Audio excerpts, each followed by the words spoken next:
Chapter 123. In front of Jun Wui's eyes, the lower half of the human body in the jar had already been severely deformed. Below the waist, from the calves to the thighs, it was less than 2 feet. The arms were also deformed. It seemed that they had been in the jar for a long time. Only their heads were exposed to eat, drink, and even defecate inside. Only the eyes of these people were still flickering. They were still looking at the two of them pitifully, but they couldn't make any sound. Upon a closer look, it turned out that their tongues had been cut off. This is a human swine. These people raise children who have no aptitude and no future in this place. Then, they wait for their bodies to slowly deform and distort. Then, they sell them to the circus at a high price. Then, they use these deformed people to win people's sympathy and make money. Jun Mo Xie only glanced at it once, and then turned his head away. Third uncle, do you still think that the people here shouldn't be killed? Is it enough to just educate them? Not only do they deserve to be punished, they should be hacked into pieces. Jun Wui blushed with shame and rage. What kind of evil heart would be needed to do such a vicious act? Such scum should have died long ago. First, the homeless children were taken in. Then, some of the better aptitude were trained into killing machines. The more outstanding ones were trained. The boys were trained into prostitutes. The girls were trained into prostitutes. As for the less outstanding ones, they were trained into dog slaves. The remaining ones who couldn't be trained became the deformed ones in front of us. Everyone in this place is participating in this work. Do you think that educating the people here is enough? So I chose to kill. I killed without hesitation, without mercy. I killed until my heart was filled with joy. Jun Moxie nodded slightly. He looked outside the door. A group of young boys and girls, who were initially timid, finally plucked up the courage to pick up the gold and silver on the ground. One by one, they kowtowed to the two of them and ran out of the door. Third uncle, have you ever thought that among these children there might be the children of your subordinates who died on the battlefield? Don't be in a hurry to deny it. The weather is unpredictable. It's inevitable that there will be people who lost their parents, have no one to rely on, and have no way to make a living here. When Jun Moxie said this, Jun Wui's eyes instantly turned red. Jun Moxie's words were calm, callous, and almost cold-blooded, but there was no doubt that they were very reasonable. Although it can't be said that places like this can be found everywhere in Tianxiang Kingdom, it is definitely not a small number. It's just that most of them aren't as brazen as they are here. Jun Moxie sighed and raised his eyebrows to look at the sky. From afar, the sound of hoofbeats could be heard. The boys and girls in front can still move freely and have a chance to escape. But what about the people in front of us?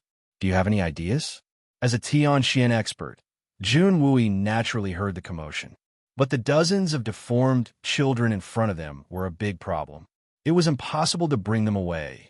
But if they were left here, it would be the same as entering the tiger's den. Good idea? What good idea? The people in front of us have lost their tongues, their ears are pierced, their limbs are deformed, and there is no hope for them to recover. They have already lost all hope in life. To them, survival is already a form of torture, a life worse than death. Jun Moxie sighed. You mean? Jun Wui was shocked. No, absolutely not. They are already pitiful enough. Do we still want to deprive them of their last bit of life? Jun Moxie turned his head. If that's the case, then we should leave quickly. The officials are already here. If we don't leave now, we'll have to face them. Since you don't think we should end their painful existence, then let them continue to be pitiful. He paused for a while and said, You let them live like this for them is the greatest pain.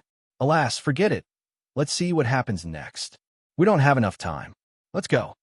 Jun Wui heaved a deep sigh, but he couldn't bring himself to do it. Finally, he looked at the bodies in the altar with a complicated look in his eyes. Finally, he made up his mind and followed behind Jun Moxie.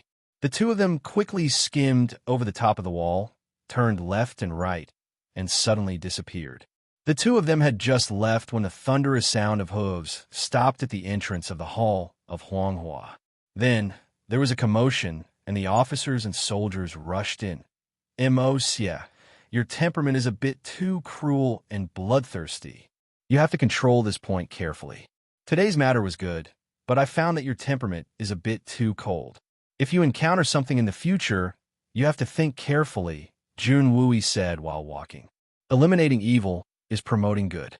Third uncle, I don't deny that I'm bloodthirsty, but I've never killed a good person. I've never hurt a single one of them. But for those who deserve to be killed, I'll exterminate their entire families.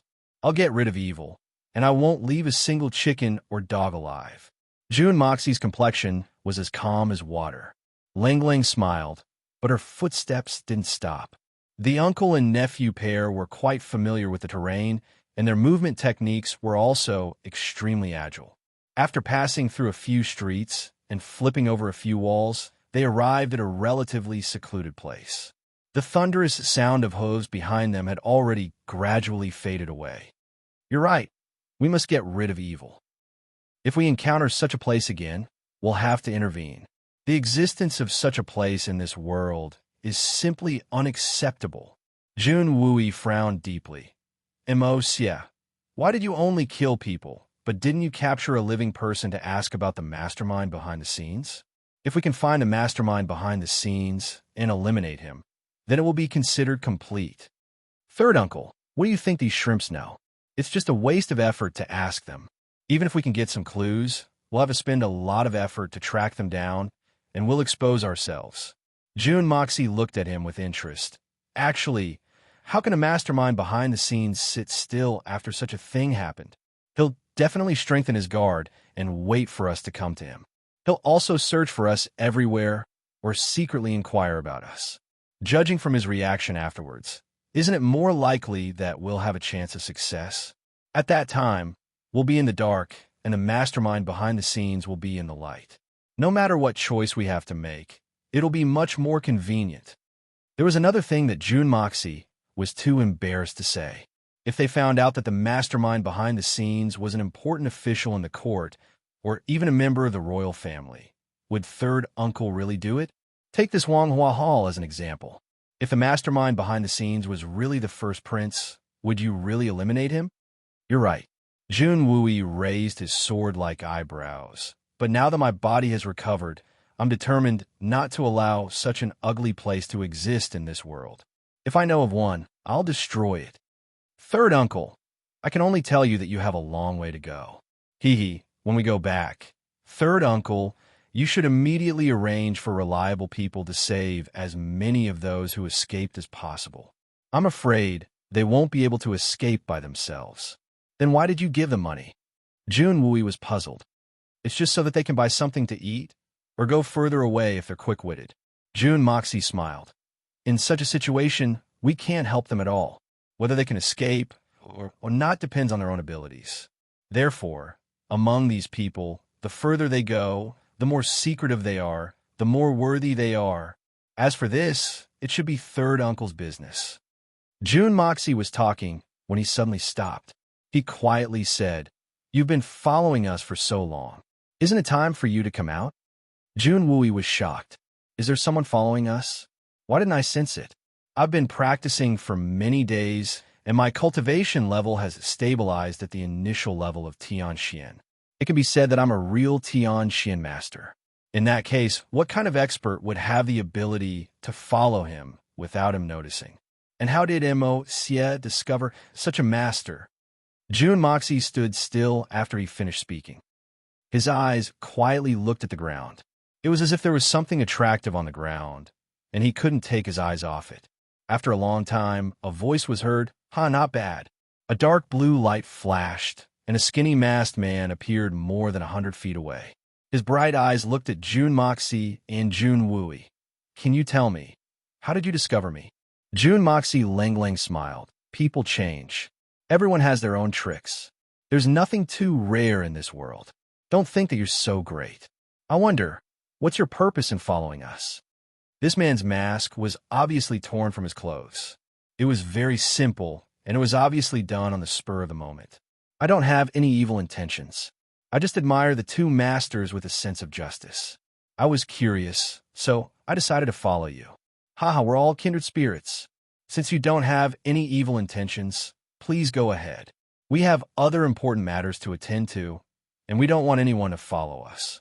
We don't want any mysterious kindred spirits following us, even if this person is a master from Tianxian. Jun Moxie was not polite at all. Young lad, do you know the consequences of being so rude to an old man like me? If I wanted to keep the two of you here, would I need to spend more effort? The old man seemed to be very angry, and he glared at him. Hearing this, Jun Wui snorted coldly. He straightened his back and was about to step forward. Young lad, are you talking about that? Old man, I don't like to create unnecessary karma. I just don't want to kill you for no reason. You could try to keep us here. Let's see who will stay here. A sharp light flashed in Jun Mo's eyes, and a blue light sparkled. His body leaned forward, and he spread out his hands. With a pong sound, a deep blue ocean appeared between his hands. Old man, since you have the guts to follow us, you should be prepared to go to the netherworld. I'll fulfill your wish. Jun Moxie's eyes were full of disdain as he looked at the old man. The netherworld is inviting a guest. Go on your way. Jun Moxie's eyes were full of confidence. He had already grasped the life and death of this old man. It seemed that this middle-level Tianxian old man was as weak as an ant in his eyes. He could easily crush him to death. Tianxian Peak. The masked old man was shocked. He took 3 steps back, and the look in his eyes changed from one of confidence to one of horror. Others could be faked to deceive people, but the inherent color of a Tianxian Peak couldn't be deceived. Could it be that a Tianxian Peak expert could retain his youthful appearance and even rejuvenate his youth? This was a direct collision. One was a Tianxian Peak expert, and the other was a Tianxian Peak expert. How could they fight this battle? Damn it! Since when were there so many Tianxian Peak experts in Tianxiang City? This chapter has been written for 9 hours. Modify, delete, write again, modify again, delete again. In total, I've been tossing and turning for nearly 10,000 words. I still can't decide what to do with those deformed and pitiful people. This is the first time I've been in such a dilemma since I started writing this book. I'll post it like this. Everyone, please leave a comment and express your opinion. Chapter 124. Brother, your Xianqi cultivation is unfathomable. I admit that I'm not as good as you. I apologize for my previous slip of the tongue. However, the battle with Tianxian will surely shock the world. I will ask for your advice in the future, but I will not change my mind. If we are fated to meet again in the future, we will understand clearly. The old man turned his feet and leaped into the air like a whirlwind. With a flash of blue light, he disappeared without a trace. He did not stay any longer. He walked away without looking back, like a wild horse that had its buttocks cut by a knife. His speed was extremely fast. Jun Wui breathed a sigh of relief. He looked at Jun Moxie cautiously. Xia, you have the cultivation of Tianxian? How is this possible? This is incredible. Jun Xia laughed, but didn't say anything. He winked, and the two hurriedly slipped away. After walking for a long distance, the two had changed their clothes several times. A small forest appeared in front of them. Just before they approached the forest, Jun Moxie suddenly stopped. He turned around and said loudly, I didn't expect there to be someone who doesn't know life from death. Are you not afraid of death? Do you want to go on your own, or do you want me to send you back to your hometown? Jun Wui was shocked. Someone was following him again. He did not find anything this time. He could not help but feel frustrated. But this time, after waiting for a long time, there was no sound at all. Jun Moxie smiled and said, Well, we can go home after we pass through this forest. I have confirmed that no one is following us. Jun Wui suddenly understood. Xia, you have been lying all along. Jun Moxie rolled his eyes. Third uncle, you don't think that I am really at the peak of Tianxian, do you? You are already at the early stage of Tianxian, but you did not notice the old man's existence. How can I find him? That old man is strong, but his psychological quality is not good. As soon as he heard that I was going to kill him, he immediately ran away. He is too weak. Ha! That can only mean that your expression and tone are too realistic. Jun Wui shook his head and smiled bitterly. So that's how it is. If it were me, I'm afraid I would have been tricked out by you as well. coupled with that azure light. No matter who you trust, you will run away. There's nothing we can do about it. Who knew that we would do such a big thing this time? If he wasn't careful, wouldn't he bring disaster to his family? That was a Tianxian expert just now. His strength was probably only slightly inferior to Grandpa. He really had the strength to take us down. It would be unwise to create a strong enemy for ourselves. Jun Moxie quickly passed through the forest. As he walked, he said, I reckon that behind the Huanghua Hall, there must be a powerful person in charge. We have no choice but to guard against them. Moreover, we shouldn't make too many strong enemies. Before we completely eradicate them, we absolutely cannot expose ourselves. Hearing the sound of Jun Wui passing through the forest behind him, Jun Moxie paused and said, Third uncle, pay attention to my feet and follow me. Jun Wui heard this and was puzzled. Could it be that there was some kind of mystery in the way of walking?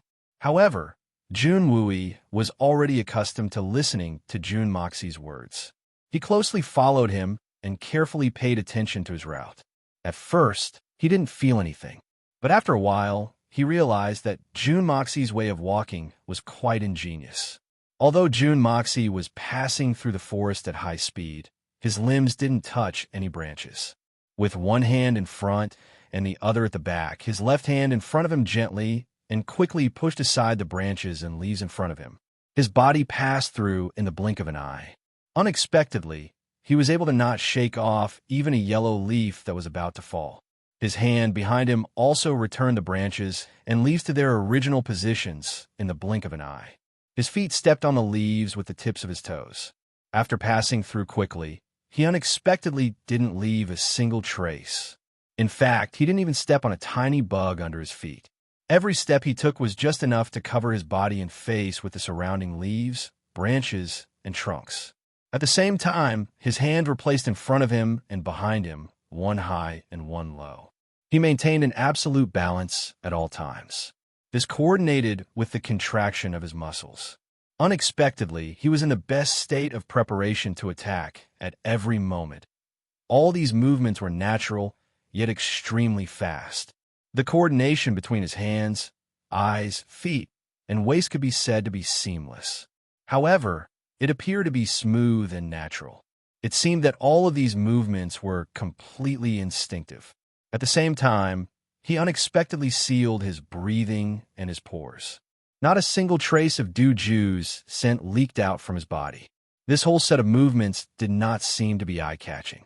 However, only an expert would be able to see that with this kind of ability, no one would be able to discover his tracks in the forest. His feet were full of fallen leaves and dry branches. However, when Jun Moxie stepped on them, he did not make any sound. Moreover, on a dried leaf not far in front of him, there was a colorful little bird. It was still stretching its neck and singing after Jun Moxie had passed by. Such a big living person had passed by in front of it. However, as a bird that was naturally sensitive to and afraid of humans, it actually did not notice at all. Jun Wui was a little overwhelmed with shock. As a strong Tianxian warrior, a high-level warrior, and a great general who had been on expeditions all year round, he clearly knew how difficult it was to achieve what Jun Moxie had achieved. And this kind of realm was not something that could be achieved with a high level of Xianqi cultivation. This experience of Jun Moxie had completely integrated into his blood and instincts. Even if it was a strong person at the peak of the supreme Shen Xian, if he did not go through strict and systematic training, he would definitely not be able to achieve what Jun Moxie had achieved. Even if he had trained, it would be very difficult to achieve such an unimaginable result. Jun Wui thought that he was already careful and meticulous enough. However, compared to Jun Moxie's movements, Jun Wui looked at the footprints behind him, the dried branches that he had stepped on, and the traces that he had left along the way. He could not help but feel ashamed. Even if it is a dried leaf that is about to fall off, if it is intentionally or unintentionally touched, there will be special scars. These are all subtle clues that are helpful for tracking.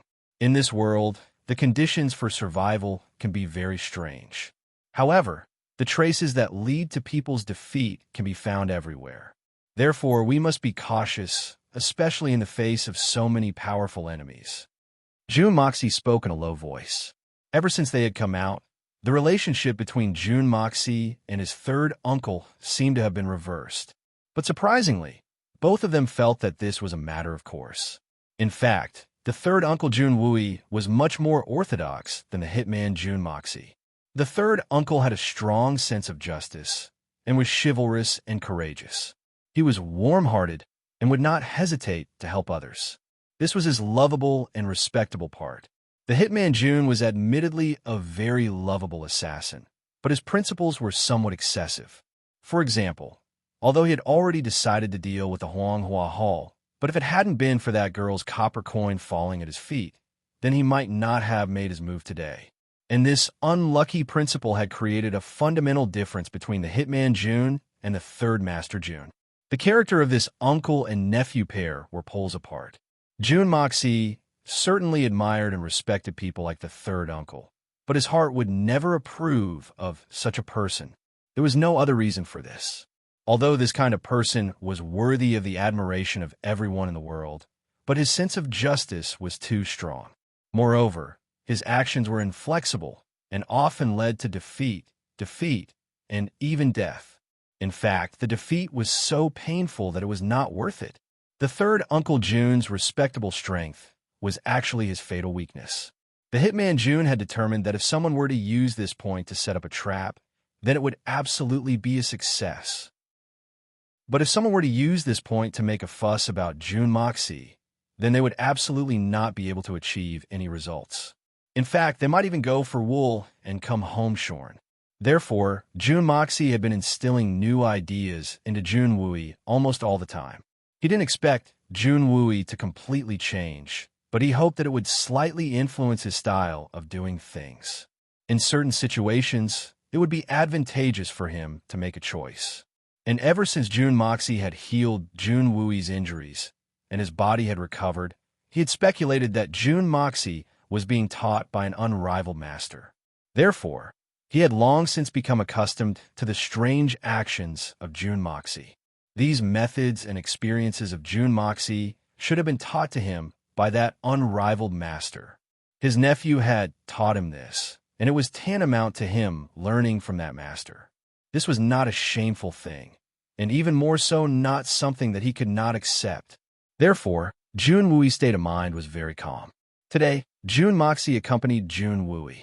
The main purpose was to accompany his third uncle to relax, and the other was to go to the Spirit Fog Lake's Enai Chong Pavilion to see that Lady Yu. After all, this girl seemed to have an unresolvable enmity with the Jun family. If he could get rid of her as soon as possible, it would be better to get rid of her as soon as possible. But when he thought about taking his uncle to a brothel, especially when his third uncle had just recovered, this seemed to be a bit inappropriate. Don't look at how Jun Wooey didn't say anything, but if he said that they were going to a brothel, it was estimated that he would be beaten up. Therefore, Jun Moxie simply canceled his original plan. However, today's harvest was not small. The most important thing was that today he had taught Jun Wooey how to use the disguise technique. In the future, his third uncle, who had been in a wheelchair for 10 years, would definitely not be able to stay at home after he recovered. If that was the case, then he would have more and more time to himself. Third uncle, when we go back, I will have to trouble you with a matter. Jun Moxie spoke as he walked, deliberately slowing his movements so that Jun Wooey could see clearly. These were skills that would help him in the future. I bought a large piece of meteoric iron, and I would like to ask third uncle to cut it for me. Jun Moxie had used all of his magic treasures, but he didn't know what kind of material the meteoric iron was made of. But the more he refined it, the stronger it became. Although it had shrunk in size, and its weight had also lightened a lot, but he was still unable to melt it. With his current ability, he didn't have any hope of cutting the meteoric iron, so he had no choice but to ask for help. Jun Wooey may not be stronger than the hitman, but his Xian Qi cultivation was comparable to that of the Tian Xian family, and this was something that the hitman could never hope to achieve. No problem. Jun Wooey readily agreed. Now that his body had completely recovered, and his Xian Qi was still rising in the Tian Xian realm, and the blazing heart meridian's residual efficacy was also slowly but continuously playing a role. So he was full of confidence. Whatever you want, I'll cut it into whatever shape you want. Ha. Chapter 125. Over the next few days, Jun Woo, he had to endure the sound of Jun Mo Xie hammering away at the iron. Although he had cut them into the shape of small knives, but whether it was the sharpness or the balance of the weight, Jun Mo Xie had to personally craft them to a satisfactory degree. Moreover, he would be more familiar with the use of the knives that he had polished himself. Jun Moxie had the art of unlocking heaven's fortune to recover at any time. But the few burly men who lit the fire and played the bellows had their arms swollen to the size of their thighs. Mo Xie, there's something I'm curious about. Why haven't I seen you practice martial arts? Jun Wooey was a little surprised. Guan Xinghan's so-called feeding was just a game to Jun Moxie. A painful game. But apart from that, Jun Wooey had never seen Jun Moxie have any time to meditate or practice martial arts. But his mysterious abilities had shocked him more and more. It seemed that he was improving at every moment. Even if it couldn't be said that he was traveling 1,000 miles in one step, it was close. How could this not shock Jun Wooey? Practice martial arts? Jun Moxie looked at him in surprise. Third uncle, I'm practicing martial arts every moment. Why can't you see it? What kind of look is that? Jun Wooey couldn't help but widen his eyes in surprise. Could it be that third uncle really thinks that only by calming down, holding one's breath, sitting cross-legged, and nourishing one's dantian can one be considered as practicing martial arts?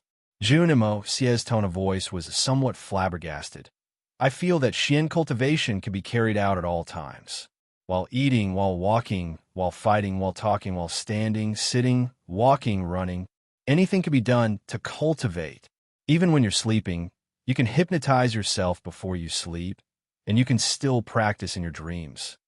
There are 24 hours in a day, and I don't waste even a minute or a second. Even though we're talking right now, I am still practicing. How can you say that I am not practicing? Or rather, you should ask me when I don't practice martial arts. Jun Moxie smiled. You can do that? Jun Wooey's eyes widened even more in shock.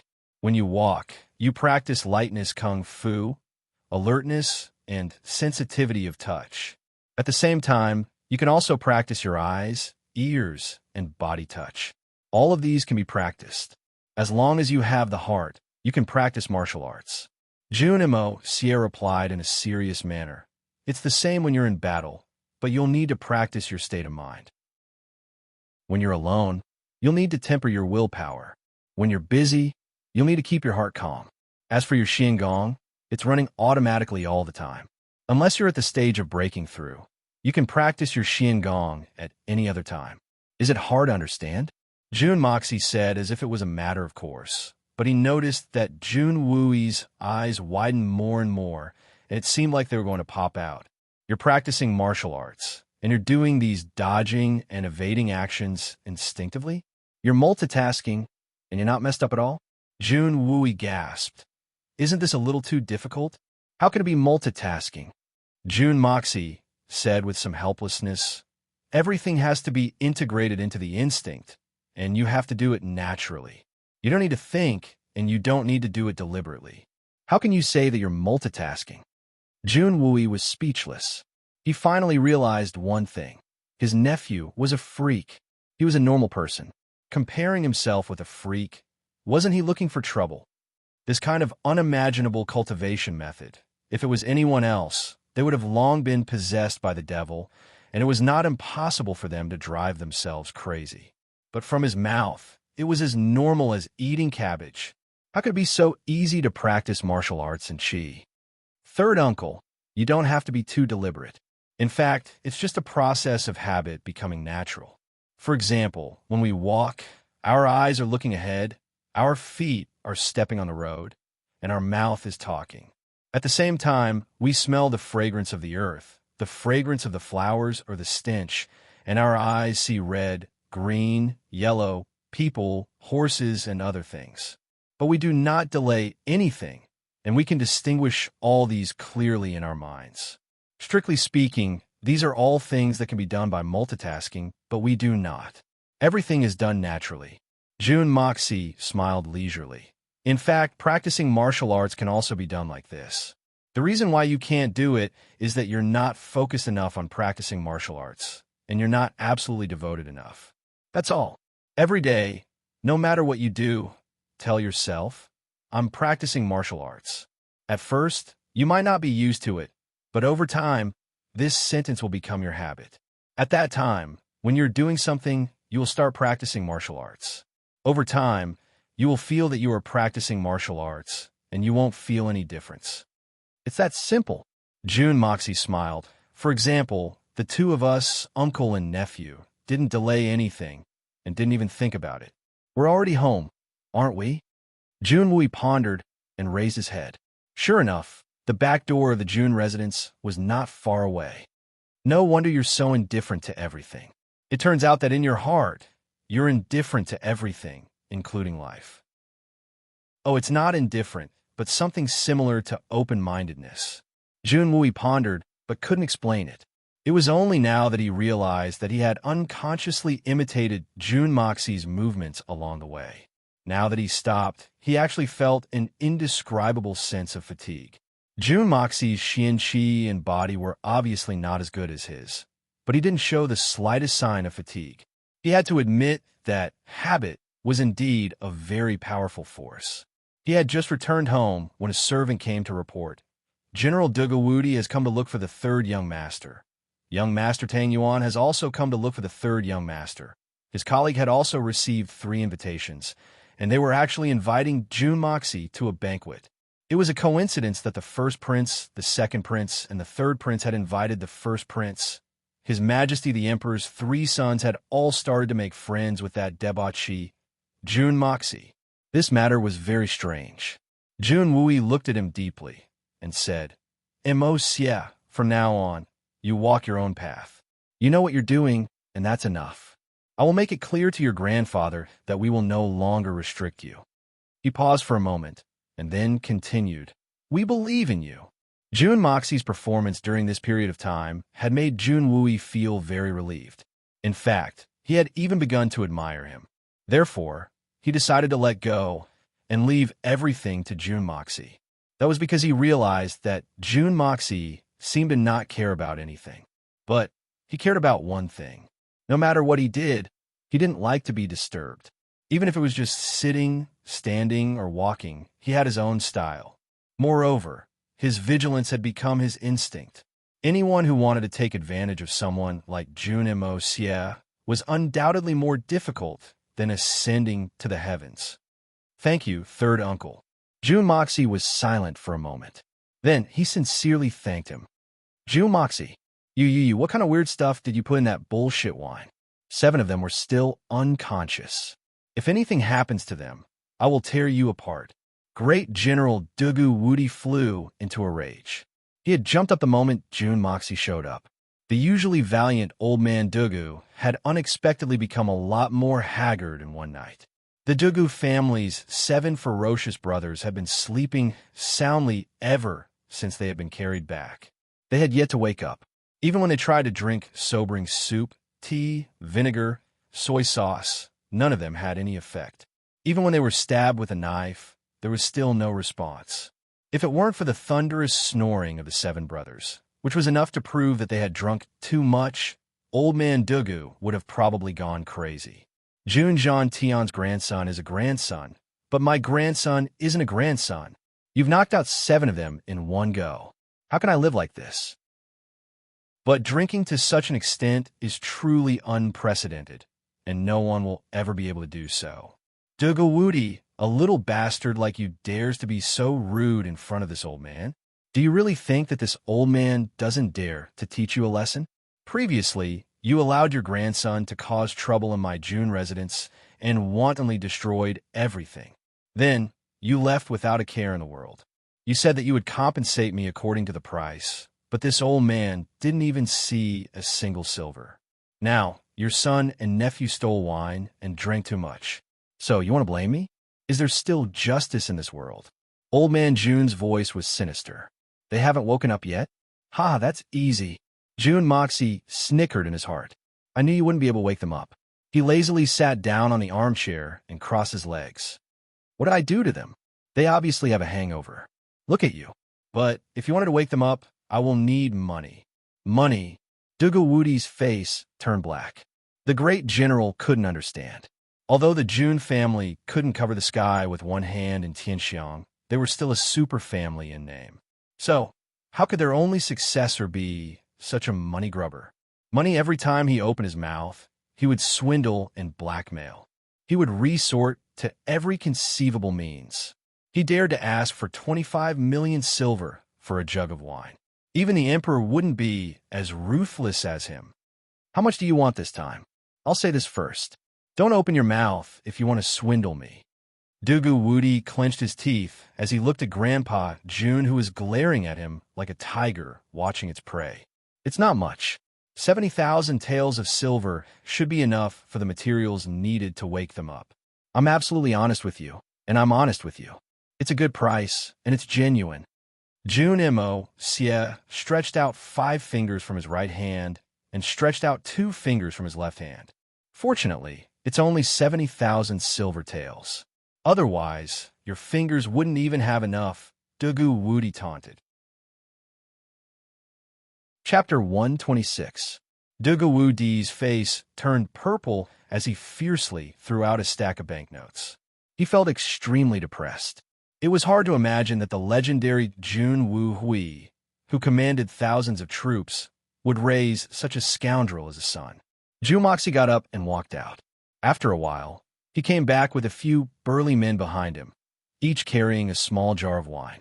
Here, 7 jars. Everyone, drink a few more bowls, as many jars as you can. I'll be fine after I neutralize the alcohol in my stomach. Head intoxication needed to be washed down with alcohol before it would be effective. Are you playing with me? Dugawudi flew into a rage. Do you think I haven't tried this method before? He had already fed them quite a lot, but it was useless. Vomit as much as you drink. What do you know? The reason why they are drunk is because they secretly drank my secret top-grade wine source. 1 cup is equivalent to a jug of new wine, so you can imagine how strong the wine is. Each of them drank at least 1 bowl, so how could they not be drunk? If an ordinary person were to drink so much top-grade wine, it would be hard to tell if they would be drunk to death. If they were to use ordinary methods to cure the effects of alcohol, it would be difficult for them to do so. Even if you know to mix it with wine to make their stomachs react and neutralize it, my wine is far superior to any ordinary wine in the world. Naturally, it's difficult to neutralize it. Only the origin wine that I brewed myself and blended together can produce the effect of water and milk. Only then could it have the effect of dispelling the alcohol. Do you understand? If you don't have any knowledge, you should at least have some common sense. If you don't have common sense, you should at least have some experience. What great general of the empire! Jun Mo Xie was merciless. Even if what you said makes sense, then there's no need for 7 jars of wine, right? There are only 7 of them, so 2 jars of wine would be enough. Aren't you clearly blackmailing me?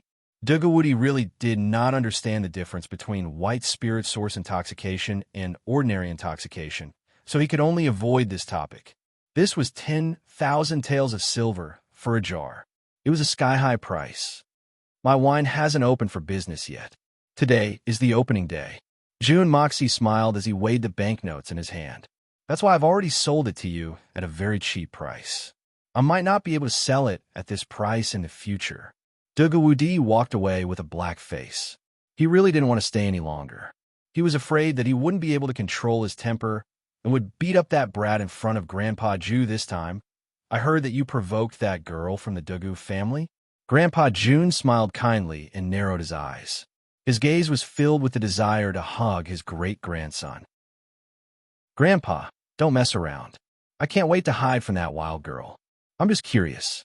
Why did their whole family come and say that I bullied their daughter? It's obviously their daughter who bullied me, okay? Jun Moxie sighed with grievance. It's really unreasonable. What's so unreasonable about this? It's very simple. That girl has obviously taken a fancy to you. Grandpa Jun smiled like a sly old fox. If that girl hadn't taken a fancy to you, they wouldn't have come here to cause trouble. That old bastard Dugu Zong Hung has calculated everything clearly. Every day, he plays the fool. Humph!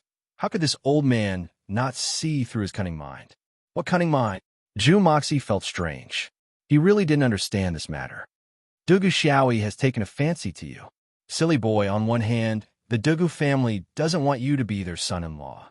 On the other hand, His Majesty also won't allow you to be their son-in-law. This isn't difficult to understand, right? Junjian Tian stroked his beard. Of course I understand. If the two military families of the Tianxiang Empire were to unite by marriage, it would be a huge threat to the imperial family. Zhu Moxie nodded. It seemed as if he understood tacitly. You still don't understand. Grandpa Jun was somewhat depressed. Why is this grandson of mine making such a mistake on this matter? However, the Dugu family has also prepared for the worst. If Dugu Xiaoyi really wants to commit suicide and refuses to marry you, they will first come here to cause trouble. Then, they will find an excuse to torment you. Then, the two families will openly fight. Of course, it will be a fake fight. Do you understand now? Let His Majesty understand that although the Jun family has married the most favored daughter of the Dugu family, the two families have completely fallen out. When the time comes, there won't be any trouble. Instead, His Majesty will personally act as a matchmaker for the two of you in order to prevent internal strife. Do you still not understand? Dugu Zong Hung sent his grandchildren to cause trouble. No matter what happens in the future, he will be prepared in advance. Now, this old thing must be very proud of himself. Humph! Grandpa Jun was furious. That old bastard Dugu Zong Hung is treating this old man like a fool. He didn't realize that even this old man can see through his intentions, let alone His Majesty. This old man doesn't even know how to play tricks. He's really a pig. If we don't prepare in advance, it will be difficult to avoid being implicated by this old man. Jun Mo Xie was left dumbstruck by the news. He really couldn't imagine what these old men were thinking about every day. Even a transmigrator like him couldn't keep up with their pace of thinking. Let's work harder. Grandpa Jun winked at his grandson and encouraged him. Marrying or not marrying is not a problem. Let this old man hold my great-grandson first. That is the most important thing right now. Zhu Moxie was sweating profusely. What kind of grandfather is this? It's hard for a grandson not to learn bad things. Let's put this aside for now. In any case, if something happens, it will be Dugu Zong Hung who will have a headache first. It has nothing to do with our Jun family. Who told his granddaughter to like my grandson? Grandpa Jun was extremely irresponsible. Let's talk about the matter at hand first. You are now very popular. The three princes are fighting to curry favor with you. TSK, you are really awesome. I can't help it. I'm so handsome that even men want to look at me. Zhu Moxie touched his chin. He was quite intoxicated by it. He is indeed very handsome. How can a descendant of my Jun family not be handsome? Junjian Tian did not despise Zhu Moxie's narcissism. Instead, he was very intoxicated. But whether he is handsome or not has nothing to do with him. It only matters to those little girls. You should think about how to deal with these three people. Let me tell you, these three are not easy to deal with. Once they stick to you, you won't be able to get rid of them. Don't think that just because you're a little clever, they will sell you out. Understand? Yes, I understand. In fact, my plan is... Zhu Moxie didn't want to say it. But after thinking about it, he decided to let Grandpa Jun be prepared. You don't need to tell me your specific plan. That is your own business. You understand? It has nothing to do with our Jun family. As long as you have your own plan, this old man is not interested. Do you understand? Grandpa Jun didn't let him finish. He waved his hand and interrupted him. He walked away with his hands behind his back. Zhu Moxie was speechless. Don't ask if you don't want to know. I wasn't going to tell you. But now, I have been struggling in my heart for a long time. I want to tell you everything, but you're the one who dropped the ball. Jun Daxiao shook his head and returned to his small courtyard. He saw that Fatty Tang was anxiously waiting for him. It had been a long time since he had seen him. Since the last time, Hitman Jun had been busy treating Third Master Jun's injuries, recuperating, and accompanying him on his business trips. He hadn't seen this good friend of his for more than a month. To be honest, he really did miss him. However, This missing feeling disappeared the moment he saw him again. A certain huge lump of meat kept asking a certain little girl, "When is he coming back?" Then he asked, "Why isn't he back yet?" Then he asked, "He didn't die outside, right?" The little maid, little Ku, was trembling as she received Tang Yuan. She was a little afraid of this ferocious-looking giant fatty. She was afraid that he would suddenly fall down and hit her. Her small body wouldn't be able to bear it. She might even be crushed to death on the spot. "Fatty Tang, what are you doing here?" Zhu Moxie held the 3 invitations in his hand. He felt like he was holding 3 bombs. These 3 brothers didn't discuss this beforehand. They sent the invitations at the same time. What's the meaning of this? He was having a headache when he saw this body of greasy fat. It was really uncomfortable. "Woo-woo. Third young master, you're back. You have to give your brother an idea. I don't want to live anymore. I won't be able to see you again." Tang Yuan's snot and tears streamed down his face. "If you don't give me an idea this time, You'll what? You'll eat one more meal? You don't want to live anymore? Hurry up and find a good place to settle this. What's the matter with me?" Zhu Moxie sat on the chair in front of him. He tilted his head and looked at him. "Fatty, just say it. Don't put on a sad show. What happened to you?" He suddenly slapped his thigh. "You lost your wife again. F***CK. Tang Yuan cursed. "Am I that kind of person?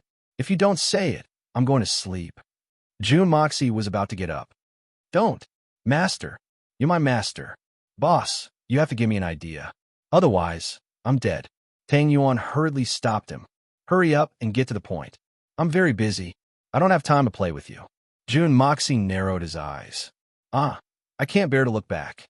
Third young master. The old master wants to send me to the palace." Tang Yuan cried. "What? Your grandfather wants you to be a eunuch? Your grandfather is too open-minded, isn't he?" Jun Mo quivered and sat up straight. His eyes were perfectly round as he stared at Jun Mo. "You're the one who wants to be a eunuch." Tang Yuan was furious. "Are there no other positions in the palace besides eunuchs?" "Of course there are other positions, but they're not suitable for you. Only this position is barely passable." Zhu Moxie rubbed his chin and laughed. "What do you mean? Do you think I'm only suitable to be a eunuch? You're pissing me off." Tang Yuan was furious. He wanted to cry, but no tears came out. "Then tell me, what are your strengths? What kind of position can you be?" Zhu Moxie ignored the angry fatty Tang and smiled faintly. "I have many strengths, such as..." Fatty Tang gave an example for a long time, but could not continue. "Don't give an example. Your grandfather wants you to replace Murong Qianjun, right?" Zhu Moxie saw how embarrassed Fatty was and decided not to tease him anymore. He gave him a sidelong glance and said with a faint smile. Chapter 127. So swift and resolute? Your old man is too skillful. Amazing. Zhu Moxie was shocked. Fatty's father's methods were indeed amazing. To be the commander of the Imperial bodyguards, one would not be able to do so without real talent. But Fatty's father was able to pull all the strings and let Fatty Tang take on this incredible position. Truly amazing. Really amazing? This is really distressing. Third young master, what my father and grandfather want is for me to first develop in the palace, first grasp the level of the palace, and then temper myself in this big vat of dye. Then my father will choose the right time to transfer me outside, toss and turn, and finally come back. At that time, I will conveniently inherit my father's position. Do you understand? Tang Yuan had a bitter expression on his face. In other words, you will be the next head of the Tang family? Zhu Moxie's eyes widened. This was too unbelievable. Based on this fatty's conduct, he was going to be the head of the Tang family? The head of the Tang family, one of the largest families in the Tianxiang Empire. Who would believe this? Yes, it happened a few days ago. I don't know where this old man came from, but he said that he was my grandfather's good friend from 40 years ago. Tang Yuan was furious. Damn it, we haven't heard from each other for 40 years. Now that the Tang family has become rich, he came over to acknowledge us as good friends. How can there be such a good friend? But my grandfather actually believed him. Stop. What does this have to do with you? June Moxie felt a headache coming on. This fatty's words were jumping too far. What was this all about? How can it have nothing to do with me? After that old bastard came to the Tang family, he conducted a series of tests on Tang staff, Tang bao, and Tangua. After that, he happily told my grandfather that those three good-for-nothings were the best at cultivating xianqi. He proposed to take them as his disciples and promised that he would raise them to the Earth Xian level within 10 years. My grandfather was overjoyed when he heard that and agreed without hesitation. My grandfather only has 4 grandsons. Tang Yuan sighed. Do you understand now? I still don't understand. All I understand is that the Tang family may have 3 more Earth Xian experts in 10 years. This is a great thing for the Tang family. But this has nothing to do with you. What are you trying to say? June Moxie looked at him blankly. Third young master, you're usually so smart. Why are you so stupid today? If the 3 brothers leave with master, what will happen to the Tang family? Someone had to inherit it, right? Am I not the only one left? Who else should I beat up if not Dad and old Master Qin? Isn't this what it means to force a duck onto a perch? Tang Yuan was somewhat speechless. Let me explain it to you, third young master. Families like ours, big or small, have a mix of good and bad, but they all have one thing in common. That is, as long as one person is the head of the family, he will be able to maintain the family's business. Then, the others with good aptitudes and potential in the cultivation of xianqi will be nurtured into the family's guardian deity. During this period of time, it is best to have the guidance of a famous master. Then, when these people are successful in cultivating xianqi, they will start to train the next generation in their family. They will train men of sacrifice and cultivate secret forces. This will be passed down from generation to generation. Gradually, the family will become so deeply rooted that even the royal family will not dare to provoke it. This will ensure that the ancestors' incense will burn for thousands of years to come. All the families are working hard in this direction, and I, for no reason, have become such an unlucky person. Can you understand my pain? Tang Yuan sighed. Understand my ass. I think you're the one who is sick. June Moxie said disdainfully. You are given a high position and a generous salary. You are the head of the family. You are given a lifetime of glory. Are you still not satisfied? If it were not for the fact that the 3 of them are talented in cultivation, you would not have had such a good opportunity in your life. You're just showing off, aren't you? Do you know that in the secular world, the inheritance right of a family or a little property can make brothers turn against each other? They will fight each other and break up the family. You are still trying to show off. I don't want to be an official. I don't want to be the head of the family. F***CK. How many times do you want me to say it? Tang Yuan shouted with a red face and neck. Show off my D***CK. Let's not talk about how much responsibility the head of the family has to bear. Just talk about the intrigue and traps in the officialdom. Do you really think I am made of it? Can I bear it? I don't have any ability. I just want to be free for the rest of my life. I want to be a free and unfettered playboy. I have never wanted to bear any responsibility. I don't have the shoulders and I don't have the heart. Do you understand? Tang Yuan roared, spittle flying. You don't want to be an official, you don't want to be the head of the family, and you don't want to bear the responsibility. Then what do you want to do? June Moxie frowned. Third young master, if others don't understand me, there is still love.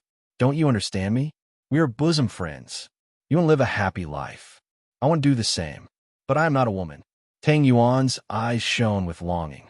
Brother, in this life, the things that I love the most are silver and gold. Watching silver and gold fall from other people's pockets into my own, that kind of feeling is really refreshing. June Moxie was speechless for 5 seconds. What kind of person is this? Who is your bosom friend? Your bosom friend is June Moxie. Okay, not me.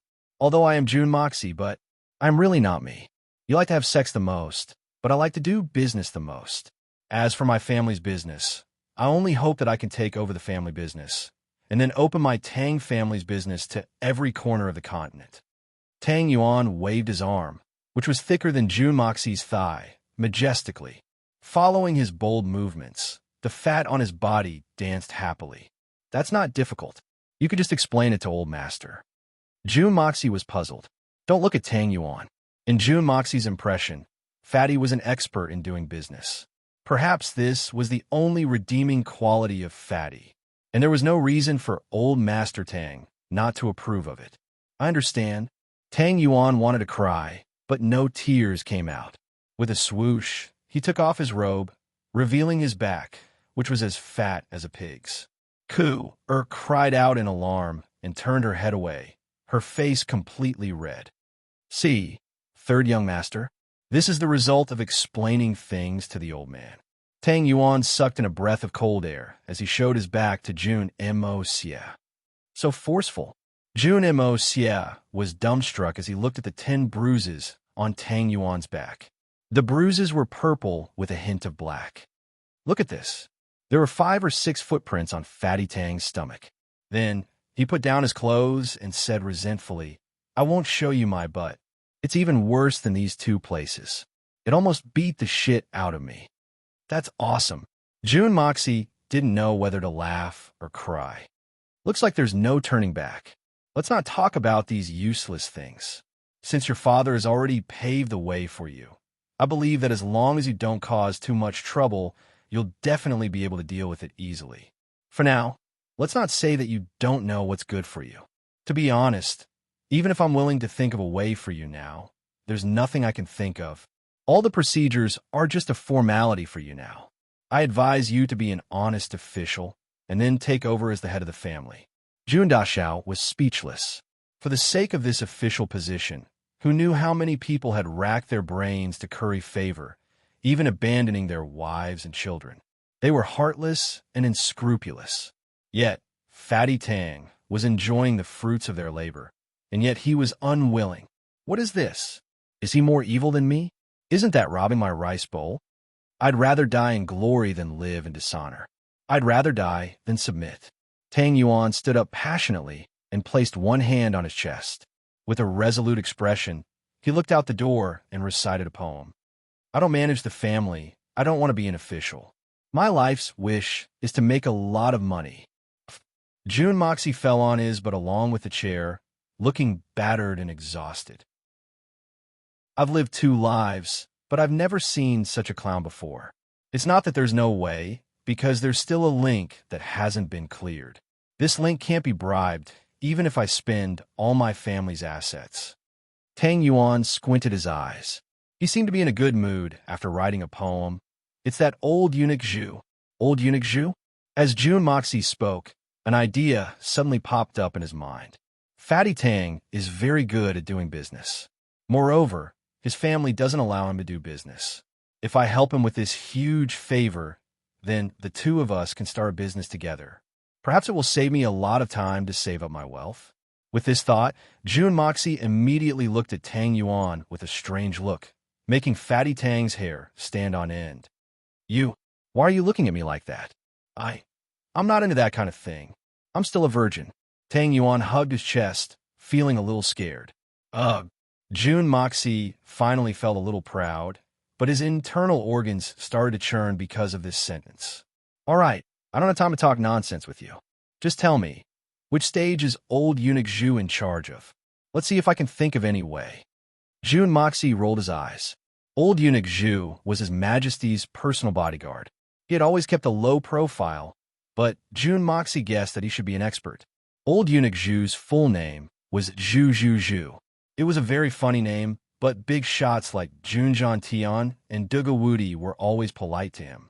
From this, it could be seen that this eunuch was an expert who was physically but not mentally disabled. He was definitely not an ordinary person. That old eunuch is in charge of the body examination.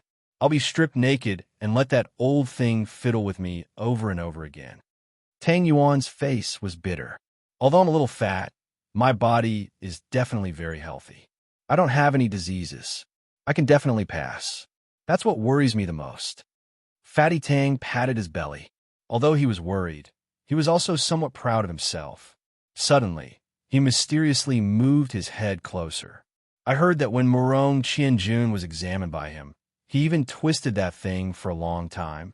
That pretty boy Murong Qianjun had to walk with his legs wide open for the next half a month. That's really embarrassing. Fatty Tang's tone was one of schadenfreude and gossip. You're still in the mood to be happy? You'll have to walk with your legs wide open soon. June Moxie didn't know whether to laugh or to be angry. He glared at him. He couldn't imagine how this fatty's brain worked. Yes, yes, third young master, you have to save me. I don't want to walk with my legs wide open. Tang Yuan suddenly remembered his own situation. Chapter 128. Body Examination. Strip naked. Will the whole body be examined? June Moxie thoughtfully stretched out a finger and made a poking gesture, squinting his eyes. The back, will also be examined. It's to check for hemorrhoids or something. Tang Yuan was a little bitter. Just in case. Those with hidden illnesses won't be able to pass. Fatty Tang felt a chill run down his spine, and the hairs on his body stood up. Third young master, when I heard that a eunuch was going to do it everywhere, and I was going to have to strip naked, I was absolutely terrified. Don't even talk about emergencies. Fuck, what the hell is this? My hair is already standing on end. June Moxie scratched his arm. There's already a dense layer of goosebumps. The fact that even the hitman June's hair was standing on end. One could only imagine the horror. Is there a way? I'm counting on you. Tang Yuan looked at him hopefully. Yes, but you must come and find me on the morning of the inspection. Then I will help you prepare. In that case. June Mo Xia winked and smiled. Then he suddenly burst into laughter while holding his stomach. I don't understand what you mean. Tang Yuan blinked his small eyes. You don't need to understand. In fact, I also don't want you to enter the palace. I also want to partner with you to do business. The two of us will make a fortune together. June Moxie smiled mischievously, carefully observing Fatty Tang's expression. Do business?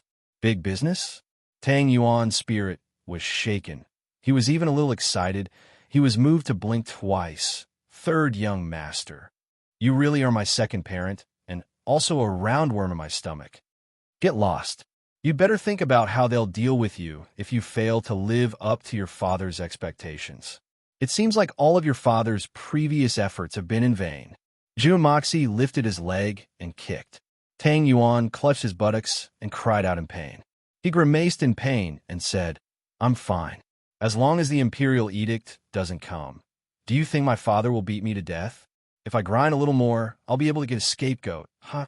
Fatty Tang was safe and sound, so he walked away. June Moxie laughed heartily, suddenly feeling as if all the depression in his heart had been swept away. This fatty is really a clown, and a joker at that. As he was laughing, he suddenly remembered what Tang Yuan had said. A good friend that Tang Wanli had not contacted for 40 years suddenly appeared, and it was a super expert. He couldn't help but stop laughing. He smacked his lips and thought to himself, Supermaster? How super could it be? Was he also attracted by the news of the Xiandan? Wasn't this too fast? If that's the case, it seems that Tianxiang City will soon be in turmoil. Anyway, the wind, the tiger, the cloud, and the dragon will each show their remarkable abilities. I'll just stay behind the scenes and reap the benefits. The art of unlocking heaven's fortune automatically operated in his body, and June Moxie could clearly feel that the energy flow in his meridians was now close to saturation. It had originally been a thin stream of energy, but now it had become a smooth stream of energy that was rapidly passing through his body. His movements also felt more free and at ease. June Moxie had a very strange premonition. There was no reason for it at all. It was as if the energy flow in his meridians had reached saturation, and the art of unlocking heaven's fortune had begun to enter the second stage. This was also the time to open the second layer of the exquisite Hongjun Pagoda. Therefore, during this period of time, June Moxie did not dare to be negligent in the slightest. At every moment, he operated the art of unlocking heaven's fortune to increase his cultivation. In the last 2 days, June Moxie was pleasantly surprised to discover that he could not only absorb the energy from the Hongjun Pagoda, but could also absorb the same amount of energy from the outside world. Although the amount was very small and thin, it indicated that this was a huge improvement. Jun Moxie was looking forward to breaking through to the second layer of the Hongjun Pagoda. The first layer was just a foundation, and there was already such a terrifying existence. If he were to open the second layer, the temperature had dropped in recent days, and the autumn wind was bleak. The whole city was desolate. Yellow leaves were fluttering in the sky. But because Jun Moxie had been practicing at home most of the time, he had absorbed a large amount of energy from heaven and earth. Since he could not absorb it himself, he had scattered it around his courtyard. So much so that his courtyard and the neighboring courtyards of Junwui and Guanqinghan were covered in lush greenery. In fact, some branches were even sprouting new buds. The most bizarre thing was that Guanqinghan's most beloved ice-clear orchid had even sprouted a few small flower buds. This abnormal phenomenon had caused Guanqinghan to view it as a treasure. The upcoming storm in Tianxiang City had undoubtedly given Jun Moxie a lot of pressure. Pressure could also be a driving force. Therefore, Jun Moxie was forcing himself to improve his strength before the storm arrived. In his previous life, he had always been a loner, free and unfettered. He could do whatever he wanted.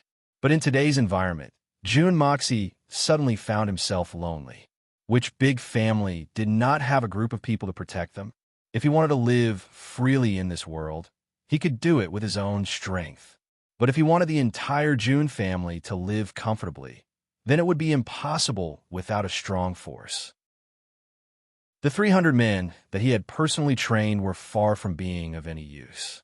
For the first time in his life, Jun Moxie wanted to establish his own team.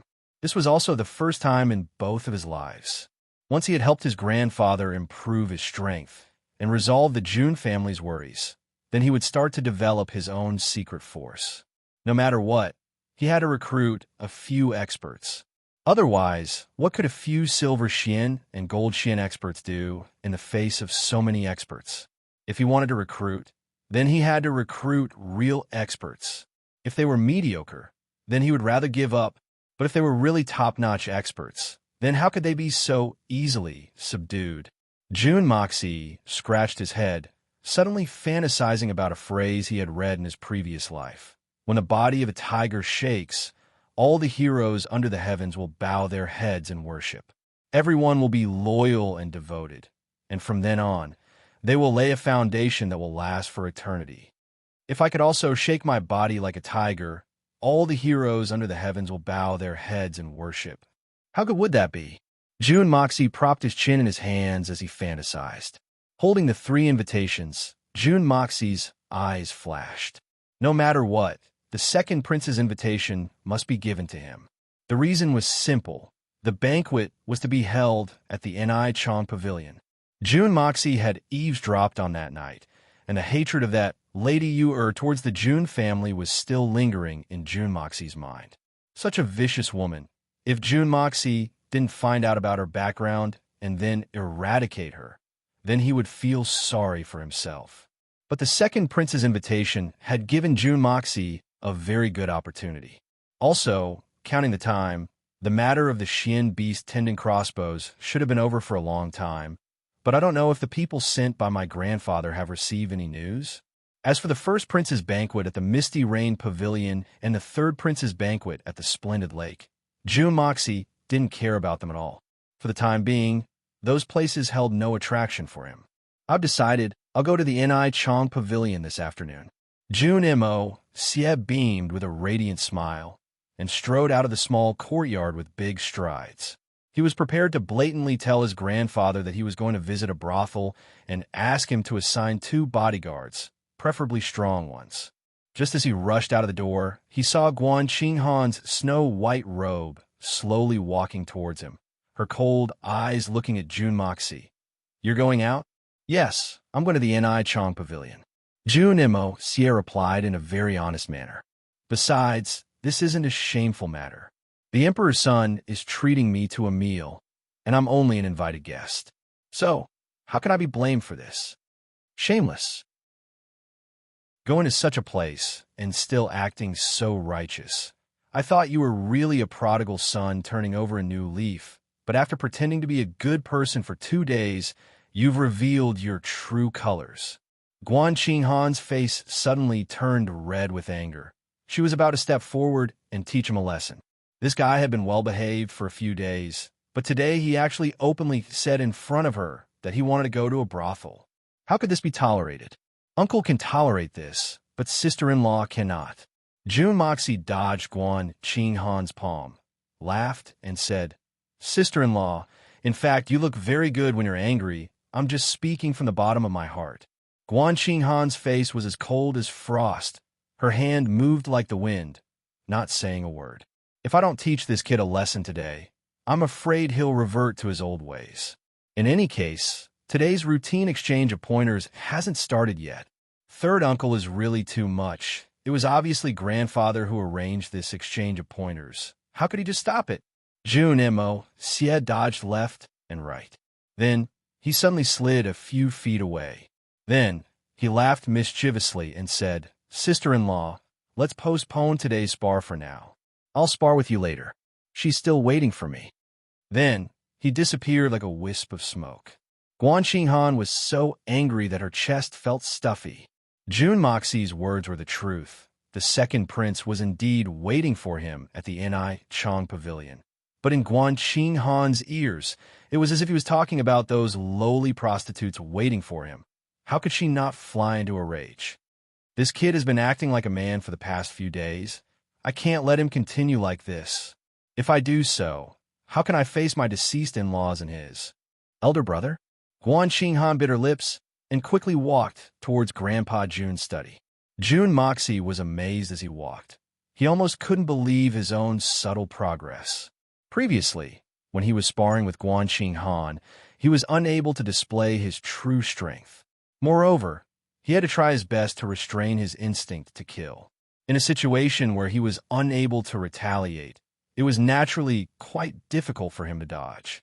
But today, under the circumstances of Guan Qinghan's rage, he was actually able to dodge and dodge with ease.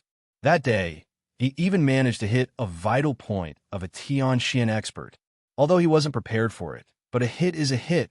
This fact cannot be denied.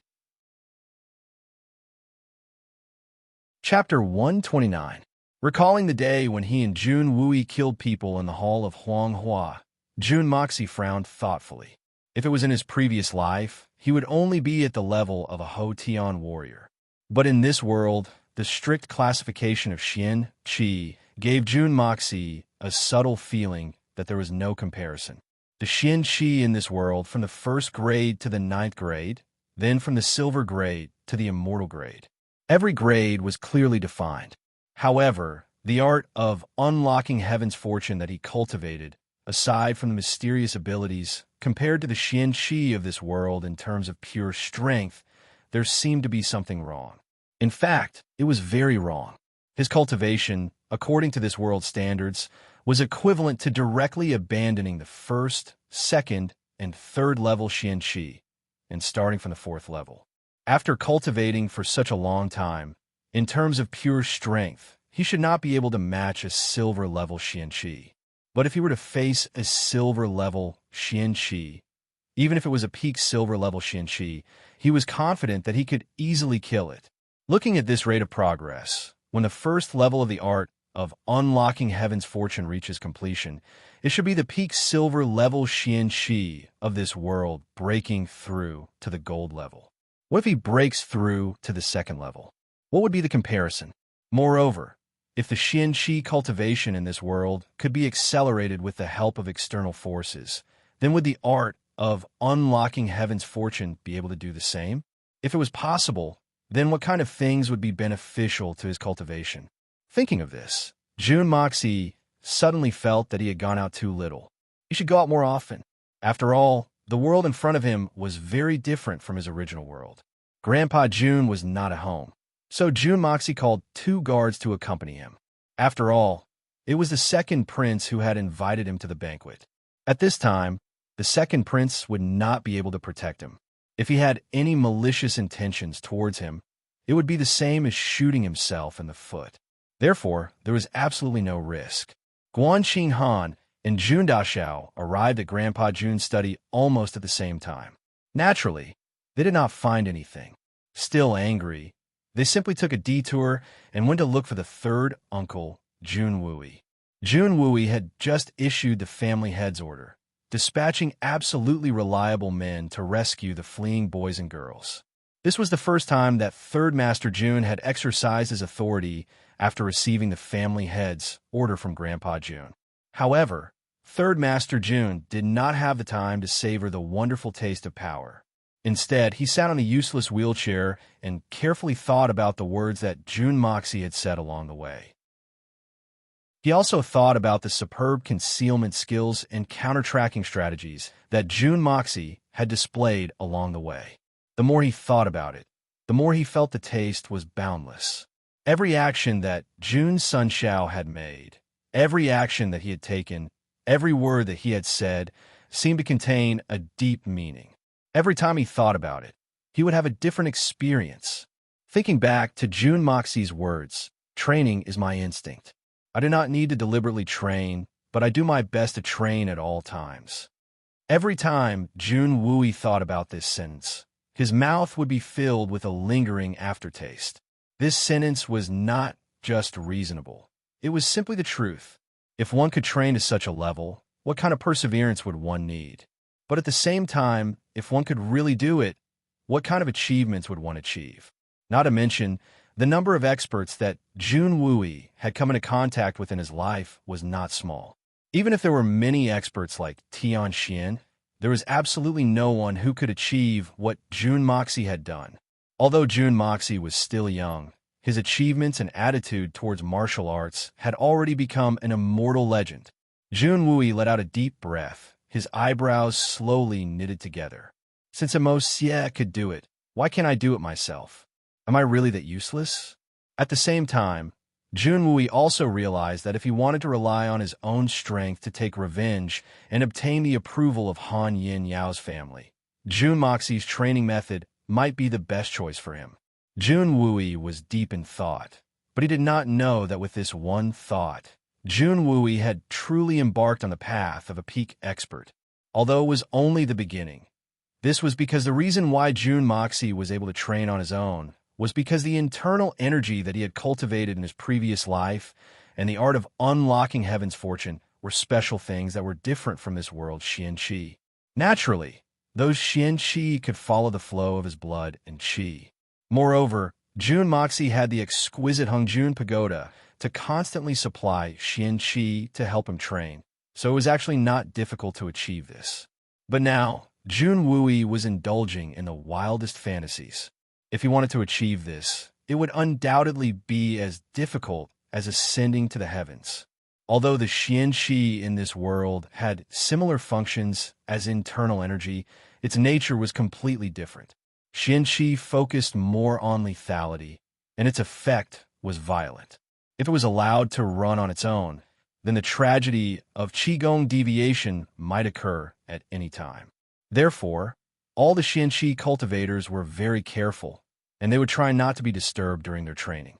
Now, that Jun Wooey had this kind of thinking, he had basically made a great change. There was a saying, daring to think is already half the battle.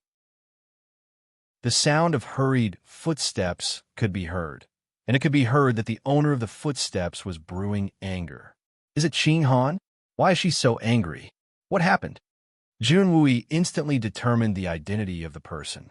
Third uncle, Jun Moxie, that little bastard, you don't even care about him. Today, he openly told me that he went to the Spirit Fog, Lake's Inai Chong Pavilion. Guan Qing Han was panting with anger, but this anger was only directed at Jun Mo Xie. In this family, Guan Qing Han had a heartfelt respect for her grandfather, Jun Zhan Tian, and her third uncle, who was both physically and mentally disabled, but not mentally disabled. That's it. Jun Wooey was a little surprised. That's it? That's a small matter.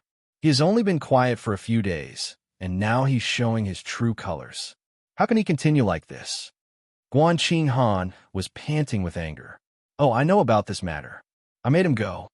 Jun Wooey woke up from his contemplation and said in a light tone, You know about it? Where did you make him go? You. Guan Qing Han's eyes widened in astonishment. It seemed as if this was the first time she had met Jun Wooey, the third Master Jun, Qing Han, you misunderstood. This time, the second prince took the initiative to talk to him, and the location happened to be at the Spirit Fog Lakes in Chong Pavilion. Jun Wui smiled warmly. Qing Han, Xia, is actually very sensible. Sensible. Guan Qing Han was somewhat speechless. With Jun Moxie's actions over the years, it could be said that he had committed all sorts of evil deeds. But now, Jun Wui had actually said that he was very sensible. What kind of words was this? I didn't understand before, but now I understand. Guan Qing Han sighed in disappointment and turned to walk away. So it's really spoiled, I really understand. Hey, there are a lot of things that you will naturally know in the future. Jun Wui, who was behind her, said lightly.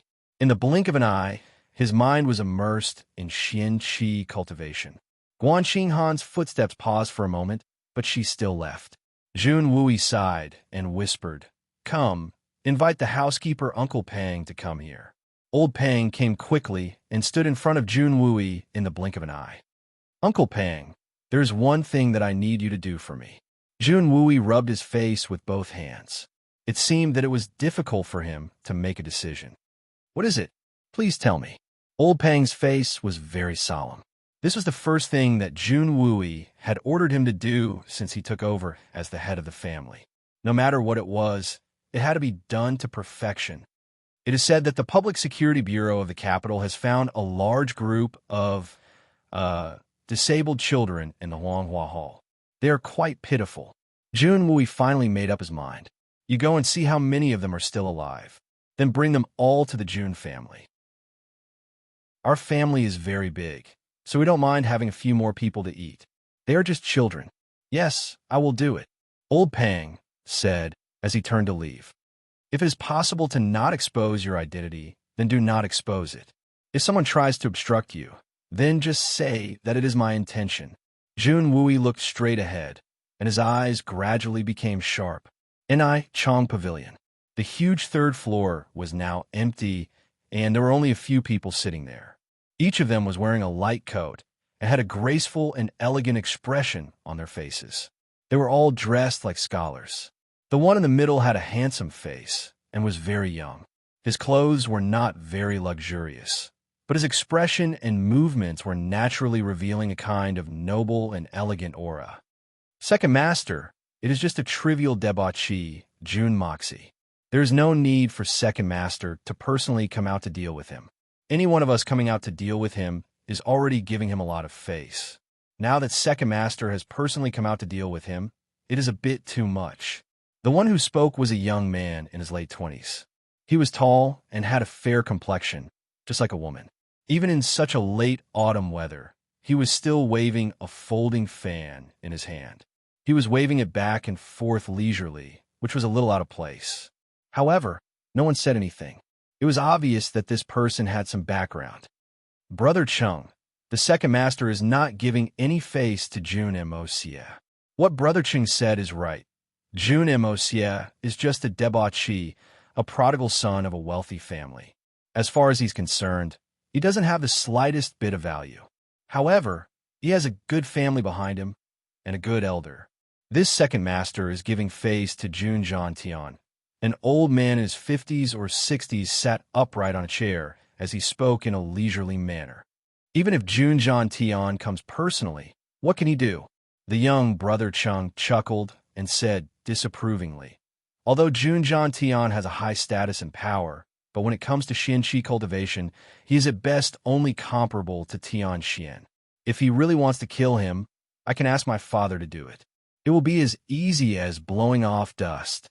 As soon as these words came out, even the eyebrows of the second prince, who was sitting in the middle, unconsciously wrinkled slightly. Everyone frowned. Just Tian Xian, that's all. You make it sound so easy. How many Tian Xian experts are there in the entire Tian Xiang kingdom? Although your Chung family is a big family with many experts, it is still just a family of the pugilistic world. Compared to the Jun family's military strength, there is no comparison at all. Perhaps it should be said the other way around. If Jun Tian wanted to destroy the Chung family, it would be as easy as blowing off dust. I've realized that people really can't have a relaxed mentality. After the double monthly votes, my heart relaxed. This has directly led to my poor state of mind for the past few days. My writing speed has plummeted. I will sincerely reflect on myself. From now on, I will work hard to restore my fighting state. Charge!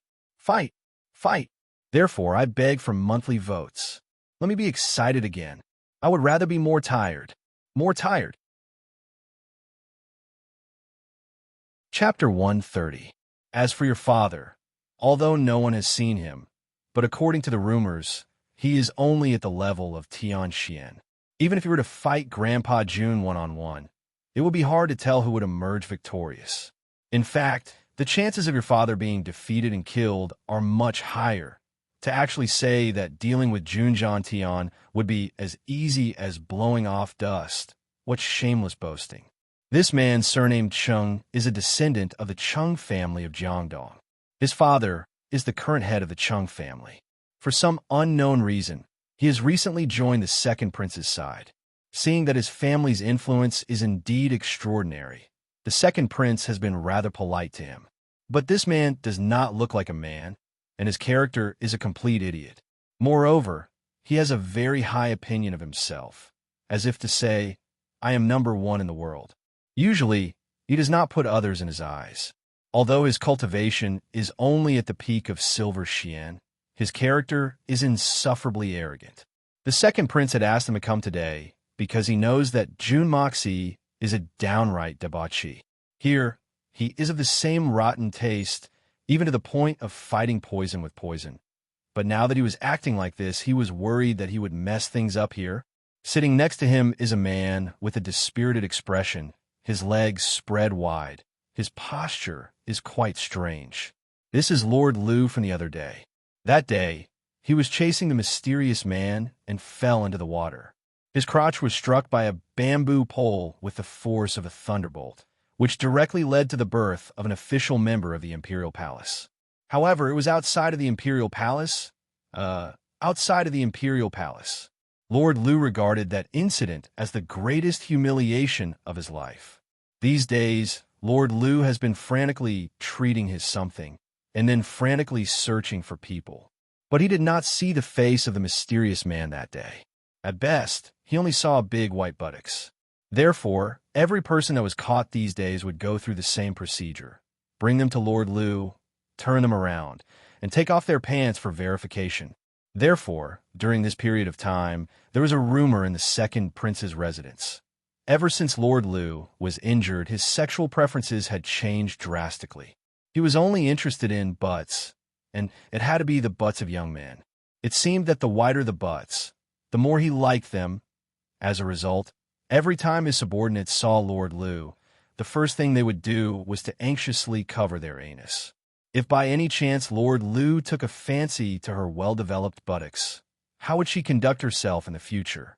Second Master, Jun Sunshao is here. As soon as the door to the hall opened, a beautiful woman with a graceful figure walked in with a gentle smile. She was tall, had a pair of phoenix eyes and peach cheeks. Her chest was perky, and her waist was slender. When she walked, she was like a lotus leaf swaying in the wind. However, she did not show the slightest bit of frivolity. What an outstanding beauty! You're becoming more and more beautiful. The second prince smiled and praised her. A trace of intoxication flashed in his eyes. He stood up and walked out of the hall. The Spirit Fog Lake was vast and mighty, and the clear water was flowing leisurely. On one side of the lake on the road, a small sedan chair swayed back and forth, neither too fast nor too slow. Lady pointed to the people walking beside the palanquin. Second Master, please take a look. These people are the old men who used to follow Junjian Tian. From this, it can be seen that the one sitting in the palanquin is Jun Moxie. It turned out to be an extremely vulgar red palanquin. The second prince almost could not restrain his laughter. This third young Master Jun's taste is truly unique and unique. He's just a typical debauchee. A cold light flashed in Lady Yuer's eyes. She turned her head and smiled sweetly. Second Master, how about I personally receive this Jun Moxie today? You? The second prince's eyes were somewhat sullen. But when he saw the resolute look in Lady Yu-er's eyes, he helplessly sighed and said, "All right, but don't let him take advantage of you. Second master, don't worry. Most people won't be able to take advantage of Lady Yu-er. The price to take advantage of Lady Yu-er is not cheap." Lady Yu-er smiled as she confidently watched the red palanquin come to a stop. "You're right. Even I, ha." The second prince stopped talking with a faint smile on his face. Below, Jun Moxie had already drilled out of the palanquin. He landed unsteadily on the ground and staggered a little. He spat out a mouthful of saliva and sneezed. Then he stretched his neck and massaged his waist. Shaking his arms, he tilted his head and walked up the stairs while trembling like a crab. He really has a personality. The second prince's eyes were profound as he observed Jun Moxie's every movement. "I didn't think that the only descendant of the famous Jun family, Lord Jean Tian, would be. Alas, I'm really disappointed." He sighed and turned around to enter the palanquin. As Jun Moxie stepped out of the palanquin, his mind was still thinking about the word that was written on his grandfather's desk, break. He couldn't help but shake his head and smile. The old man still doesn't trust me. He actually left a word like that to remind me. However, breaking isn't something that can be done so easily. It seems that the second prince is out of luck today. Jun Moxie stepped into the Ni Chong pavilion and took off his hat. He fanned himself twice and asked the attendant who came to greet him, "Where are the second prince and the others?" "The second prince and the others are waiting for you in the Hall of Yu on the third floor." The attendant replied respectfully, "The Hall of Yu? Is that where a few women strip naked?" Jun Mo-sie chuckled and said, "The second prince really knows how to choose a good place. You've won my heart. No, you've dug your way into my heart." Then he walked up the stairs with a lecherous look on his face. The attendants of the second prince all fainted at the same time. Does this guy really think that the second prince invited him to visit a prostitute? Why does he have such a pig's head? The one treating today is a real prince. How could he invite someone to visit a prostitute? Ha, brother Mo-sie. It's been a long time since we last met. You've become so refined and handsome. The second prince stood up in a friendly manner and waved at Jun Mo-sie in a reserved and noble manner. I've seen the second prince. Jun Moxie seemed to be flattered. Mo-sie. Don't dare to accept the second prince's courtesy. I don't deserve it. I don't deserve it. Ha, there's no need to be so polite. The second prince hurriedly stopped Jun Mo-sie from bowing. He couldn't help but stare blankly for a moment as he stretched out his hand.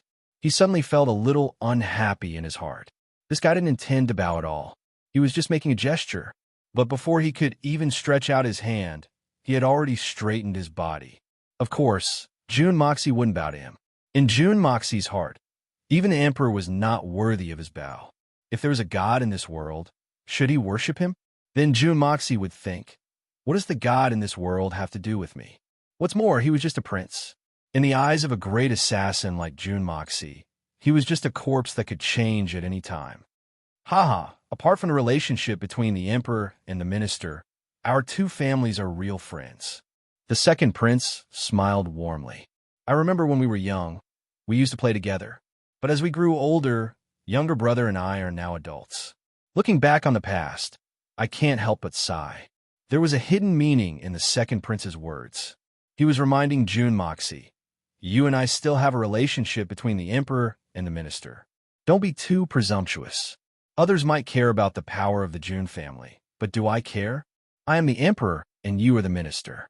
This prince is a notch higher than you. Yes. Jun Moxie immediately gave an evaluation in his heart. More than vicious, narrow-minded, not willing to suffer a loss for such a small matter. You have to fight back with words. You can't be a great person. Thinking of this, he couldn't help but become absent-minded.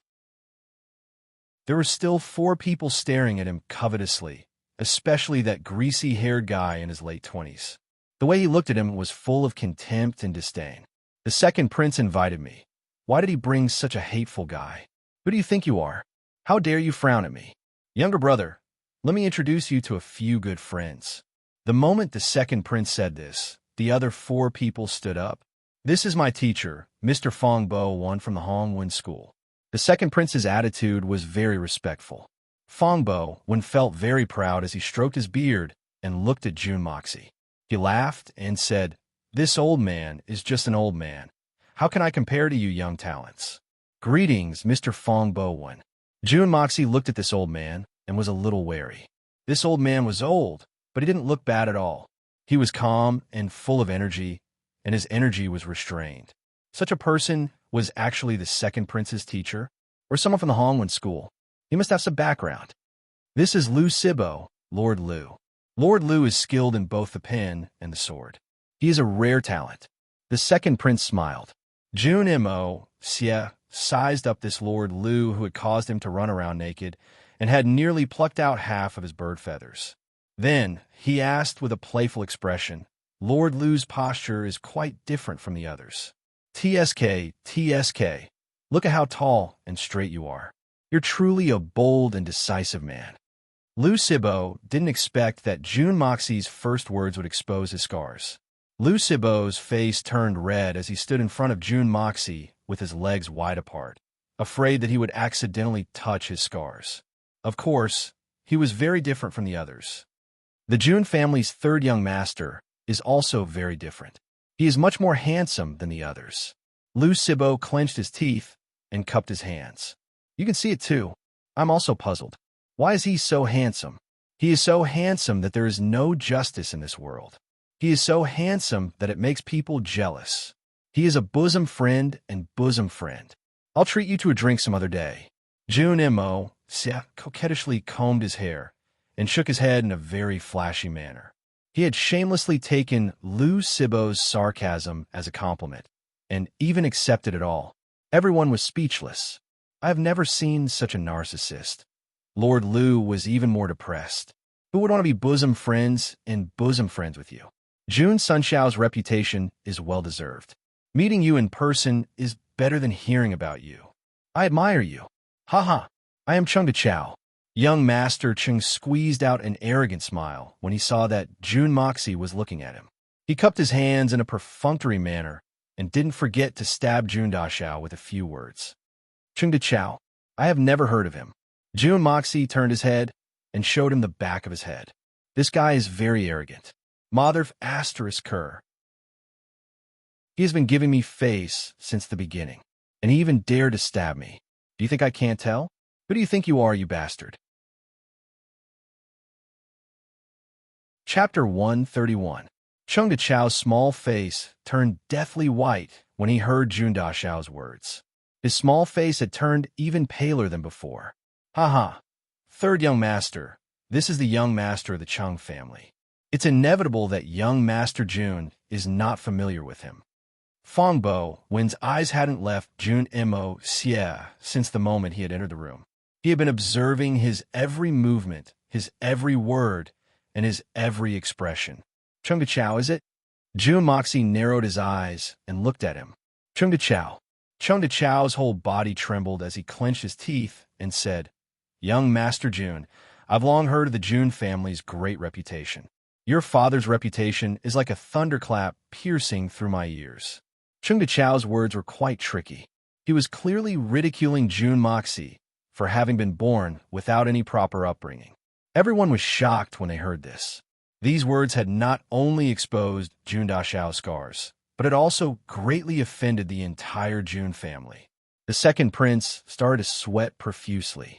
This young Master Chung was simply a troublemaker. He had directly pushed the entire Jun family to the opposite side. Even if Jun Moxie was a debauchee, he wouldn't be able to understand the meaning behind his words. It was obvious that the gods and Buddhas weren't paying attention to the second prince's prayers. Hitman Jun snorted and said, "So it turns out to be the young master of the Chung family. I've been disrespectful. Today is the first time that we've met. Please allow me to first greet you, haha."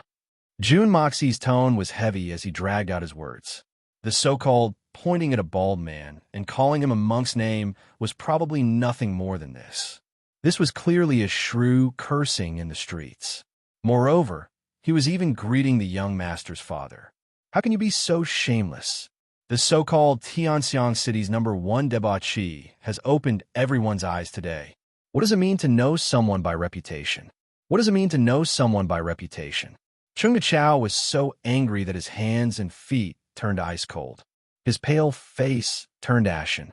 In the face of Jun Moxie, who was born into a noble family, and whose personality was similar to that of a local ruffian, Chung Chao's arrogance was simply useless. Moreover, Chung Chao's family wasn't small and could be considered as a tyrant, but in the end, it was still just a small Xianqi family and nothing more. Compared to the Jun family, which was a super prominent political and military family, Chung Chao's family was simply not worth mentioning. This was also the main reason why the second prince and the others hadn't taken young Master Cheng's vow of exterminating the Jun family seriously. They were like frogs in a well looking at the sky. They only knew the circumference of their own well. How could they know the vastness of the world?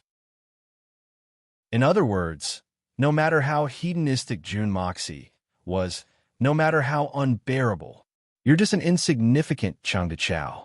Young Master Cheng doesn't have the qualifications to challenge Jun Moxie. Moreover, you shouldn't have blurted out insults to your ancestors. You should have been exterminating your entire family. Young Master Cheng has always been arrogant. So, he blurted out those words. And now, Jun Moxie was making a naked counterattack, and wasn't even trying to hide it. If Chung Chao were to continue his insults, then everyone could imagine that the Jun family's army would immediately descend upon the Chung family and exterminate them.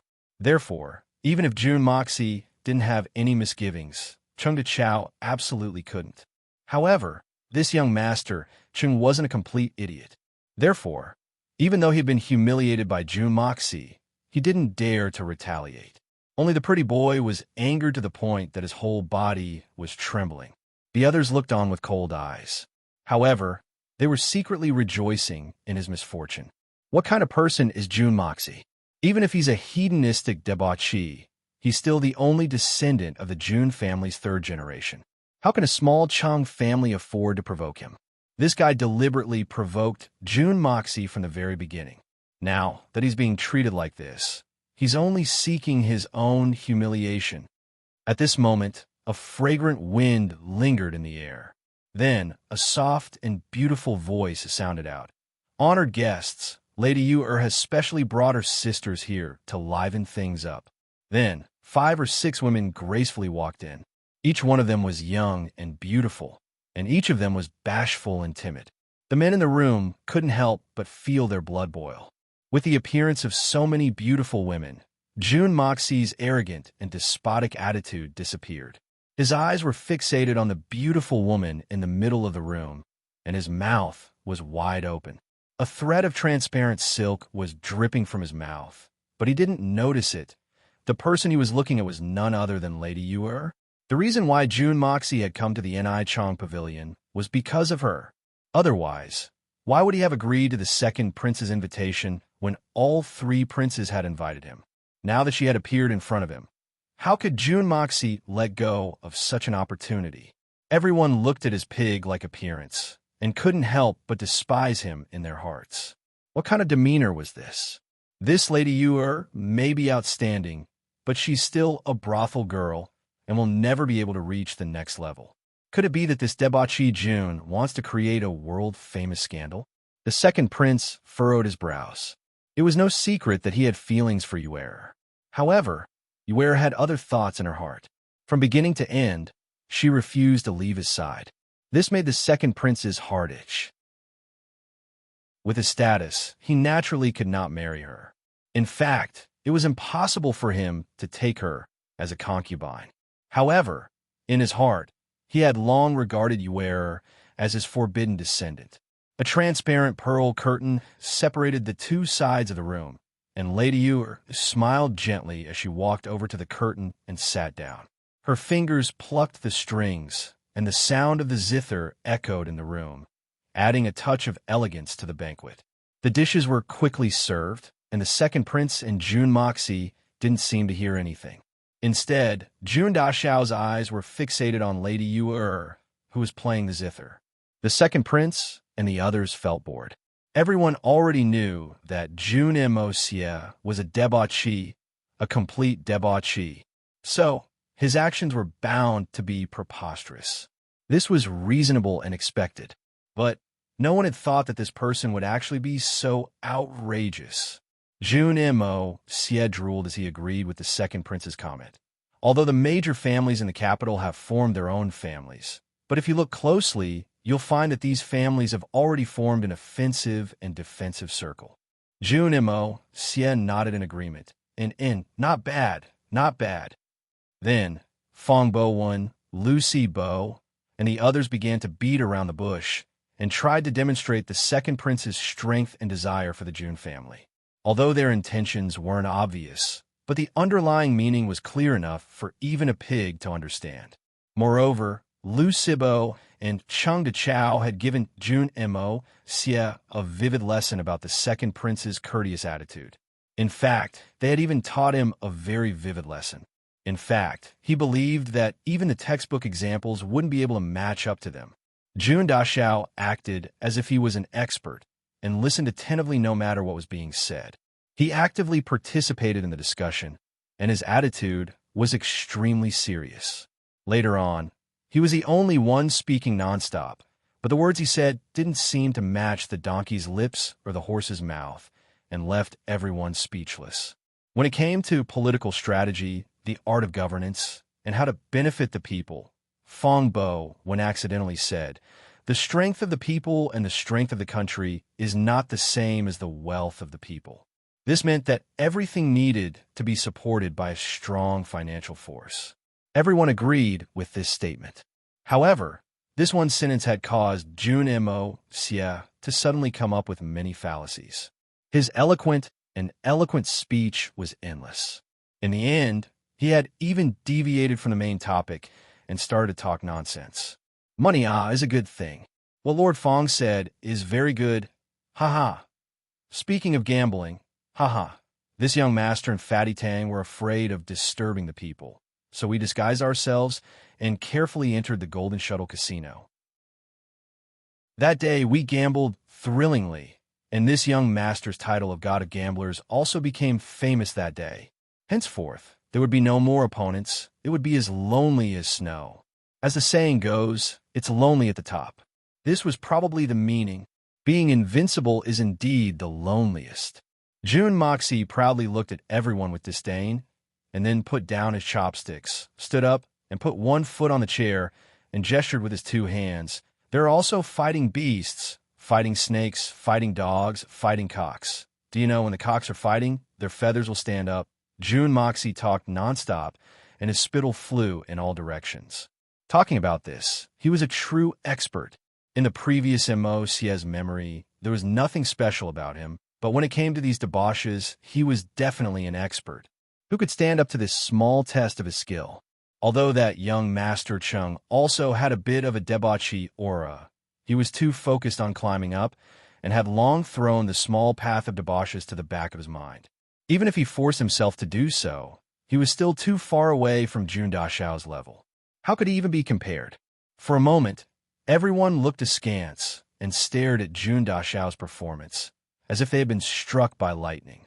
Everyone was thinking in their hearts, just you and Tang Yuan, you two still need to disguise yourselves? With Fatty Tang's valiant physique, no matter how much he tried to disguise himself, anyone would be able to recognize him with a single glance. In fact, it would be extremely difficult to find a person with a bigger belly than him in the entire Xianxian continent. There was simply no one who could match him.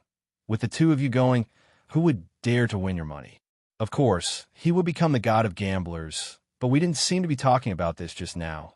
Then, where were we? Everyone felt dizzy. Oh my god, why do we go off topic again? Second Prince was already regretting to death in his heart. If he had known that this would be the result, why would he have spent so much effort? Such a coward actually took up so much of my energy. What is this, but I can't get anything out of it? It wasn't even a single accurate sentence, and this was the most depressing thing. Chapter 132. Old Man Fong was keenly aware that June Moxie always chose to interrupt the conversation when everyone was talking about the June family's strength, or when they were trying to recruit June Moxie. Then, June Moxie would suddenly come out of nowhere and spout nonsense, making everyone feel sick to their stomachs. Then, intentionally or unintentionally, the topic would pass. Although he's a debauchee, he's not an ordinary person. Interesting. Fong Bowen shook his head and thought to himself, it seems like the second prince is destined to return empty-handed today. However, was June Moxie's method instructed by his family, or did he decide on his own? This was a difficult question to answer.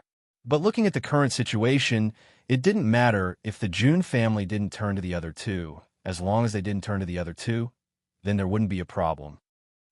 Second prince, today this, is there anything else besides drinking? We've had enough drinking. Shouldn't we do something else? June Moxie's face was full of wretched smiles, making people want to step on his face. The most annoying thing about this guy was that he had changed the way he addressed the second prince 3 times. Second prince, second prince, second prince. It really made people feel like they were at home. Originally, there were other programs, but after seeing June Moxie's behavior, the second prince had already arranged for it to be canceled. And it's better to part ways with this guy as soon as possible. In less than a meal's time, he was so angry that he was about to vomit blood, so depressed that he was speechless, and despised him to the point that his brain short-circuited, seeing that everyone had finally given up on him. June Moxie secretly heaved a sigh of relief. He stood up with a grin and waddled over to Lady Yu'er, who was playing the zither behind the curtain. June Moxie's main purpose for coming here was her. How could he let her go? A little girl like you dares to say that you want to exterminate my June family? Thinking back to Lady Yu'er's bitter hatred towards him and the June family that night, June Mosie's heart was filled with dread. This woman was not only witty, but she was also highly skilled in martial arts. Although it seemed like she was relying on the second prince, it was clear that she had not completely thrown herself into the second prince's arms. A woman who could protect her chastity in front of a prince? This statement seemed a little ridiculous, but from this point, it could be seen that this woman's intentions were not small. June Moxie did not doubt that this woman had ulterior motives. He even suspected that there was a mysterious force behind this woman. Therefore, he might have to make a deal today that would alert the enemy. Only by sticking your head out would you have a target. Who would have the patience to compete with an enemy who was hiding in the dark? The June family's strength was slowly developing at the moment, so they needed to have some goals in order to grow faster.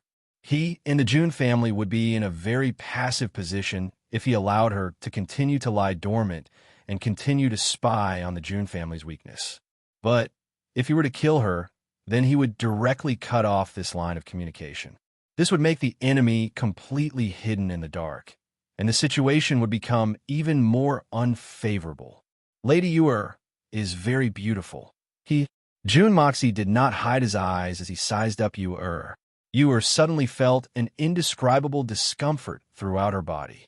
Langling looked at him and said, "Young Master June, please conduct yourself with dignity." No need. This young master's greatest advantage is that his body is as light as a swallow.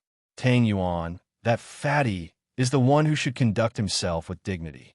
June Moxie laughed as he lifted the curtain and rushed in. Young Master June, you may be a prostitute, but she sells her skills and not her body. Please understand, Yu'er said in a cold voice. If I don't pay after I'm done, then it won't count as a sale.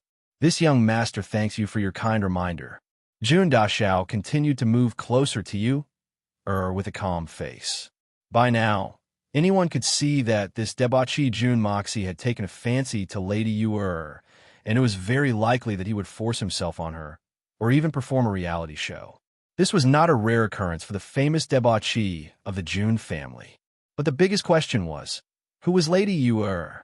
The host of this banquet, the second prince, had taken a fancy to her. Unfortunately, June Moxie did not know about this matter, and the second prince could not make this matter public. This was going to be a big deal. No one had expected that this kind of thing would happen when they had come out for a meal with the June family's third young master, whom they had never met in 100 years. Is he still the son of an aristocratic family? What is this? If you rashly refuses this debauchee, then this guy will immediately retaliate. How can a trivial Ni Chong pavilion withstand the June family's revenge? But if we don't refuse, are we going to let this bastard take advantage of us? Everyone suddenly looked at each other in dismay, not knowing what to do at this moment. The second prince's face sank as he said, "Third young master, Lady Yu is a master of music theory and has always been noble and pure. This is the first time we've met, so please don't make things difficult for this lady." The way he addressed the second prince had changed from younger brother to third young master. Difficult? How can it be difficult? What kind of noble and pure business do you think she is? Ha ha ha. If this young master doesn't make things difficult for her, then what will she eat and drink? June Mosia had obviously drunk too much and hadn't heard anything. Instead, he was looking at Lady Yu behind the curtain with great interest. Lady Yu fiercely glared at him. "Young Master June, it's better to treat a woman like a gentleman." "Gentleman? Ha ha ha. This is a brothel. Do you know what a brothel is? A brothel. Do you understand? You want to look for a gentleman in a brothel? What a joke. A brothel is a place for hoodlums. This young master has never been a gentleman. I'm a hoodlum. So what?" June Moxie shouted proudly, as if he was proud of his hoodlum status. Yu was angered to the point she gritted her teeth tightly, and she was practically unable to restrain her temper and wanted to kill this profligate young master on the spot. Truly too hateful. With your character, even if all the men in this world were to die, this young lady still wouldn't take a fancy to you. But when she saw the second prince's ashen face through the bead curtain, an idea came to her mind. "Second master, please save me." Lady Yu ran out of the curtain in a panic and ran towards the second prince. Although she was staggering, her speed was extremely fast. She believed that even an ordinary ninth-level master would not be able to stop her.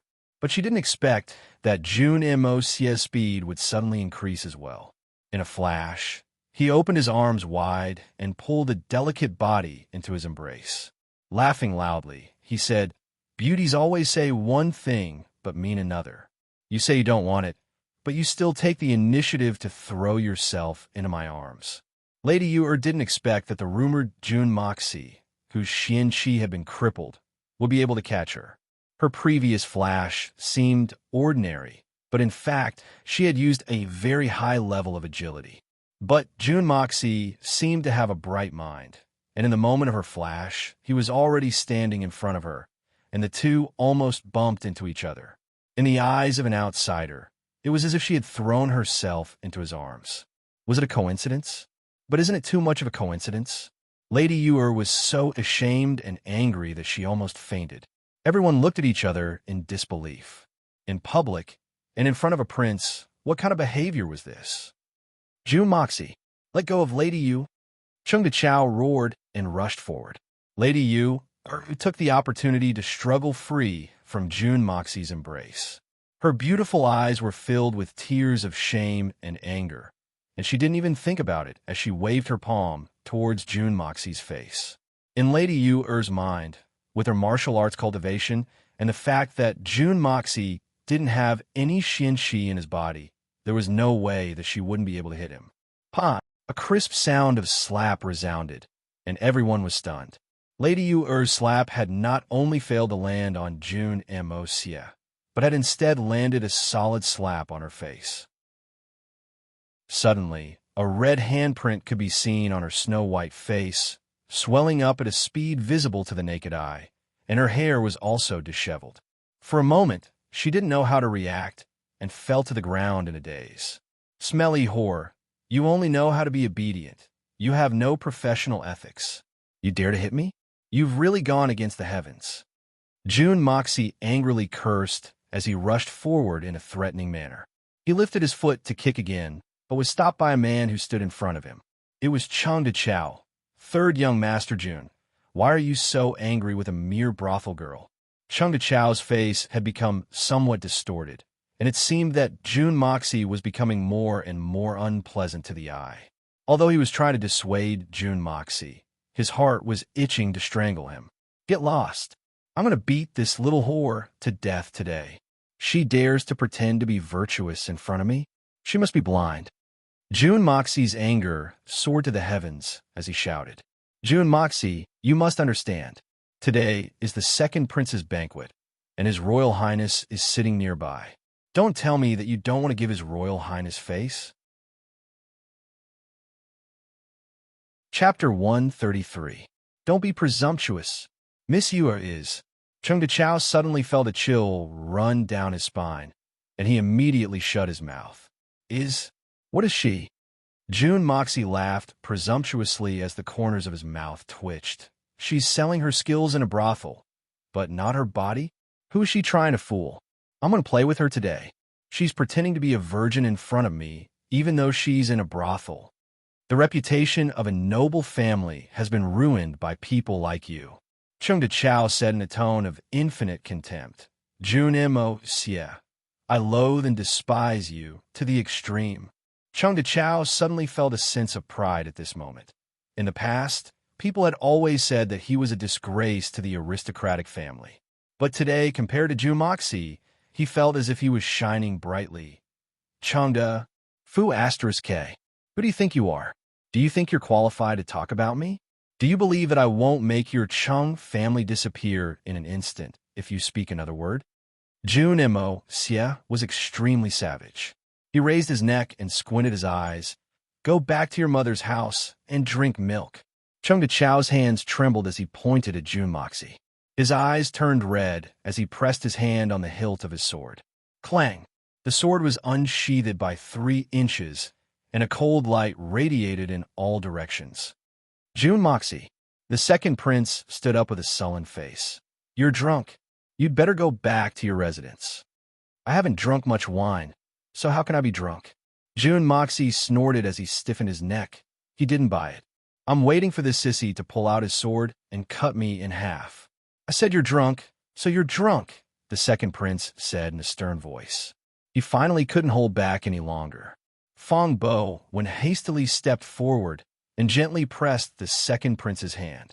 Jun Moxie raised his eyes, and the two of them looked at each other in the air. They stared at each other for a while, and then the corners of their mouths crooked as they smiled. Since the second prince says that I'm drunk, then I'm drunk. Hee. I haven't even touched a drop of wine, and I'm already drunk. Ha ha! What a joke.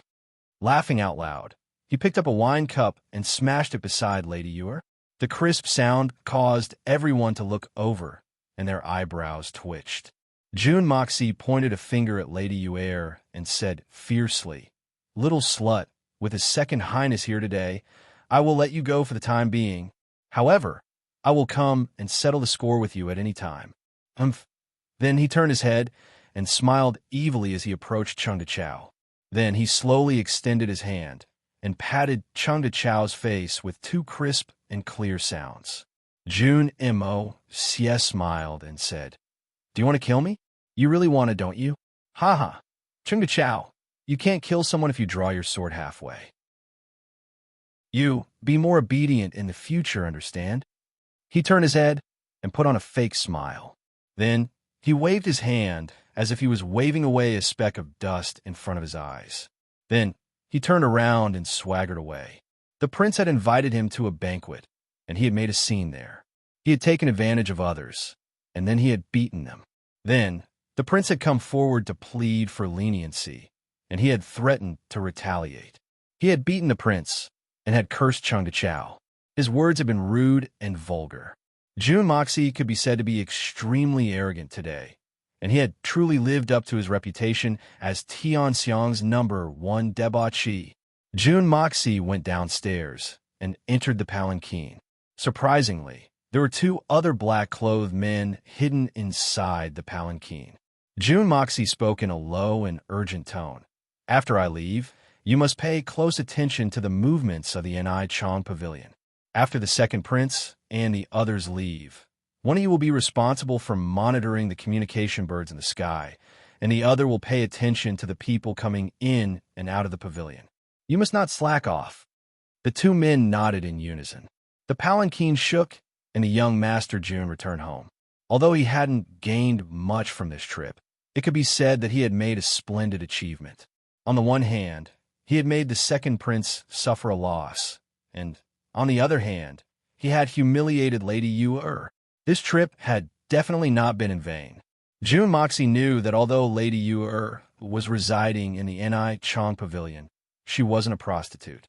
However, the words that June Moxie had spoken to her were something that even a professional prostitute wouldn't be able to tolerate, let alone a Xianxi expert in disguise. Not to mention the fact that this impersonator was a virgin. Therefore, June Moxie was certain that Lady Yu would definitely make a move. This was exactly what June Moxie was hoping for. The only advantage that he had was that June Moxie had overheard the conversation between Lady Yu and Lord Liu, and had already determined the identity of this enemy. However, Lady Yu didn't know that June Moxie had already locked onto her. Therefore, as long as she was still a person and not a pile of dirt, she would certainly want to retaliate after suffering such humiliation.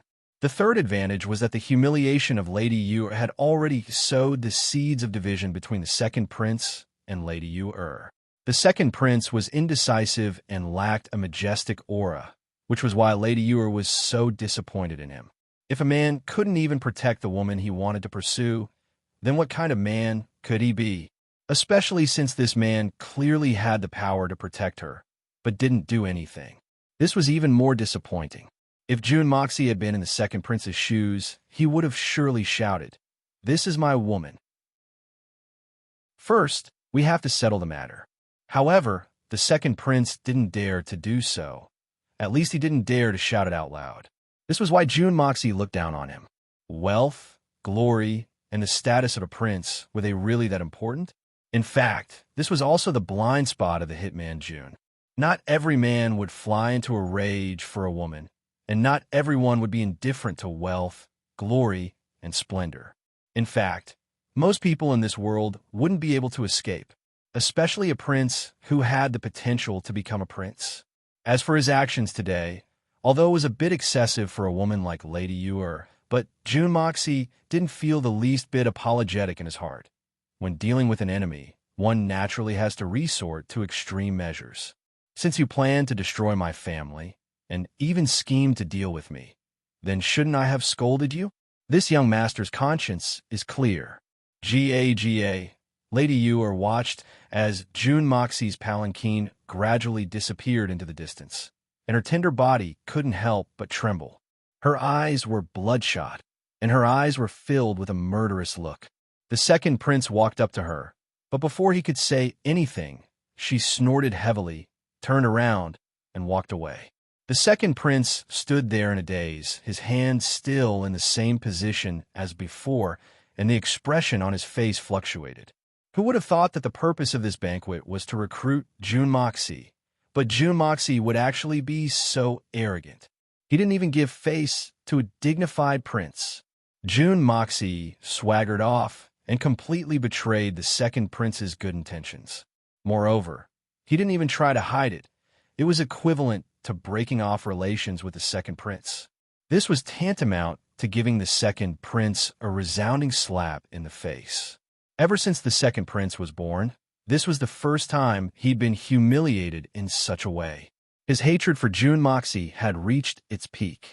He stood there quietly, motionless, and the other three people didn't even dare to breathe loudly.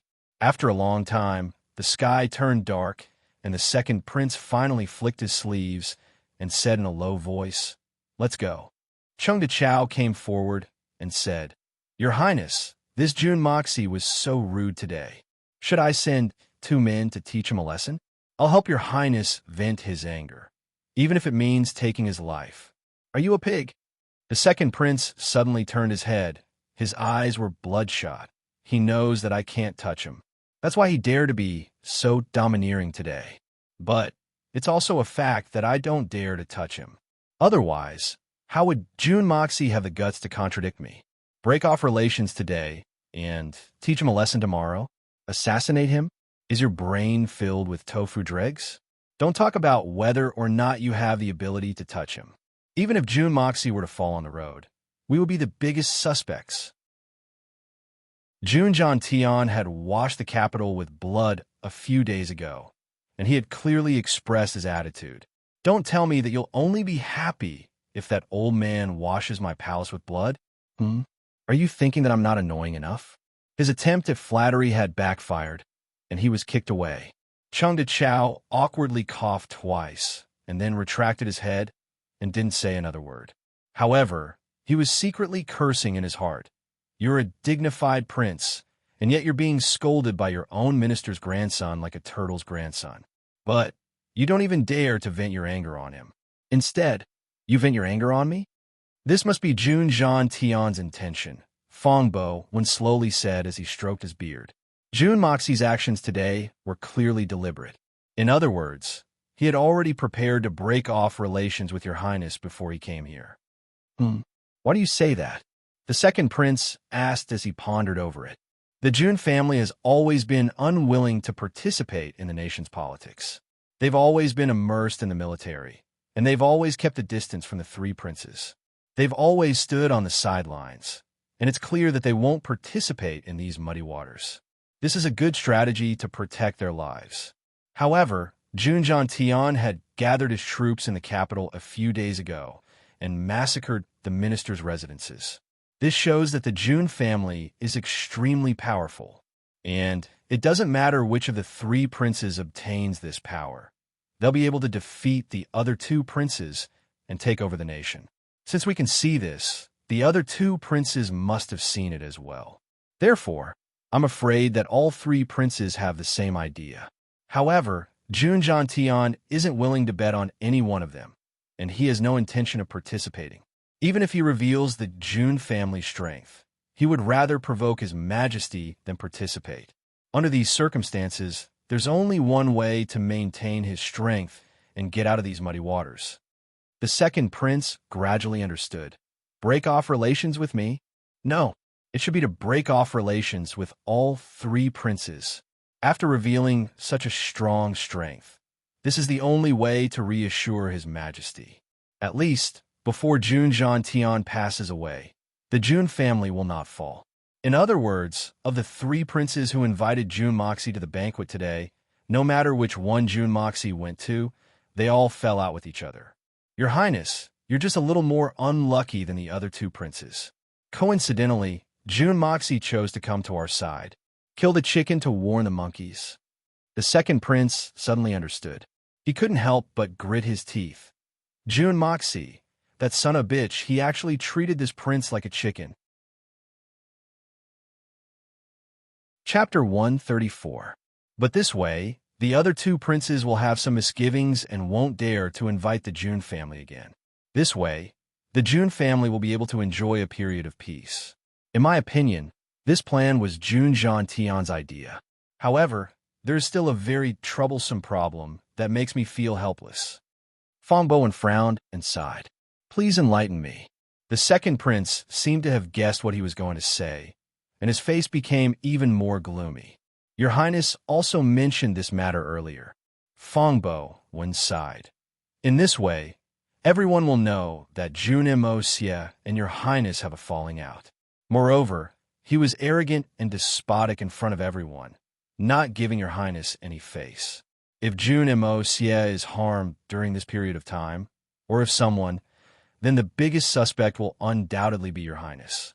And I believe that the first and third princes will not let go of this opportunity to frame you. What are you talking about?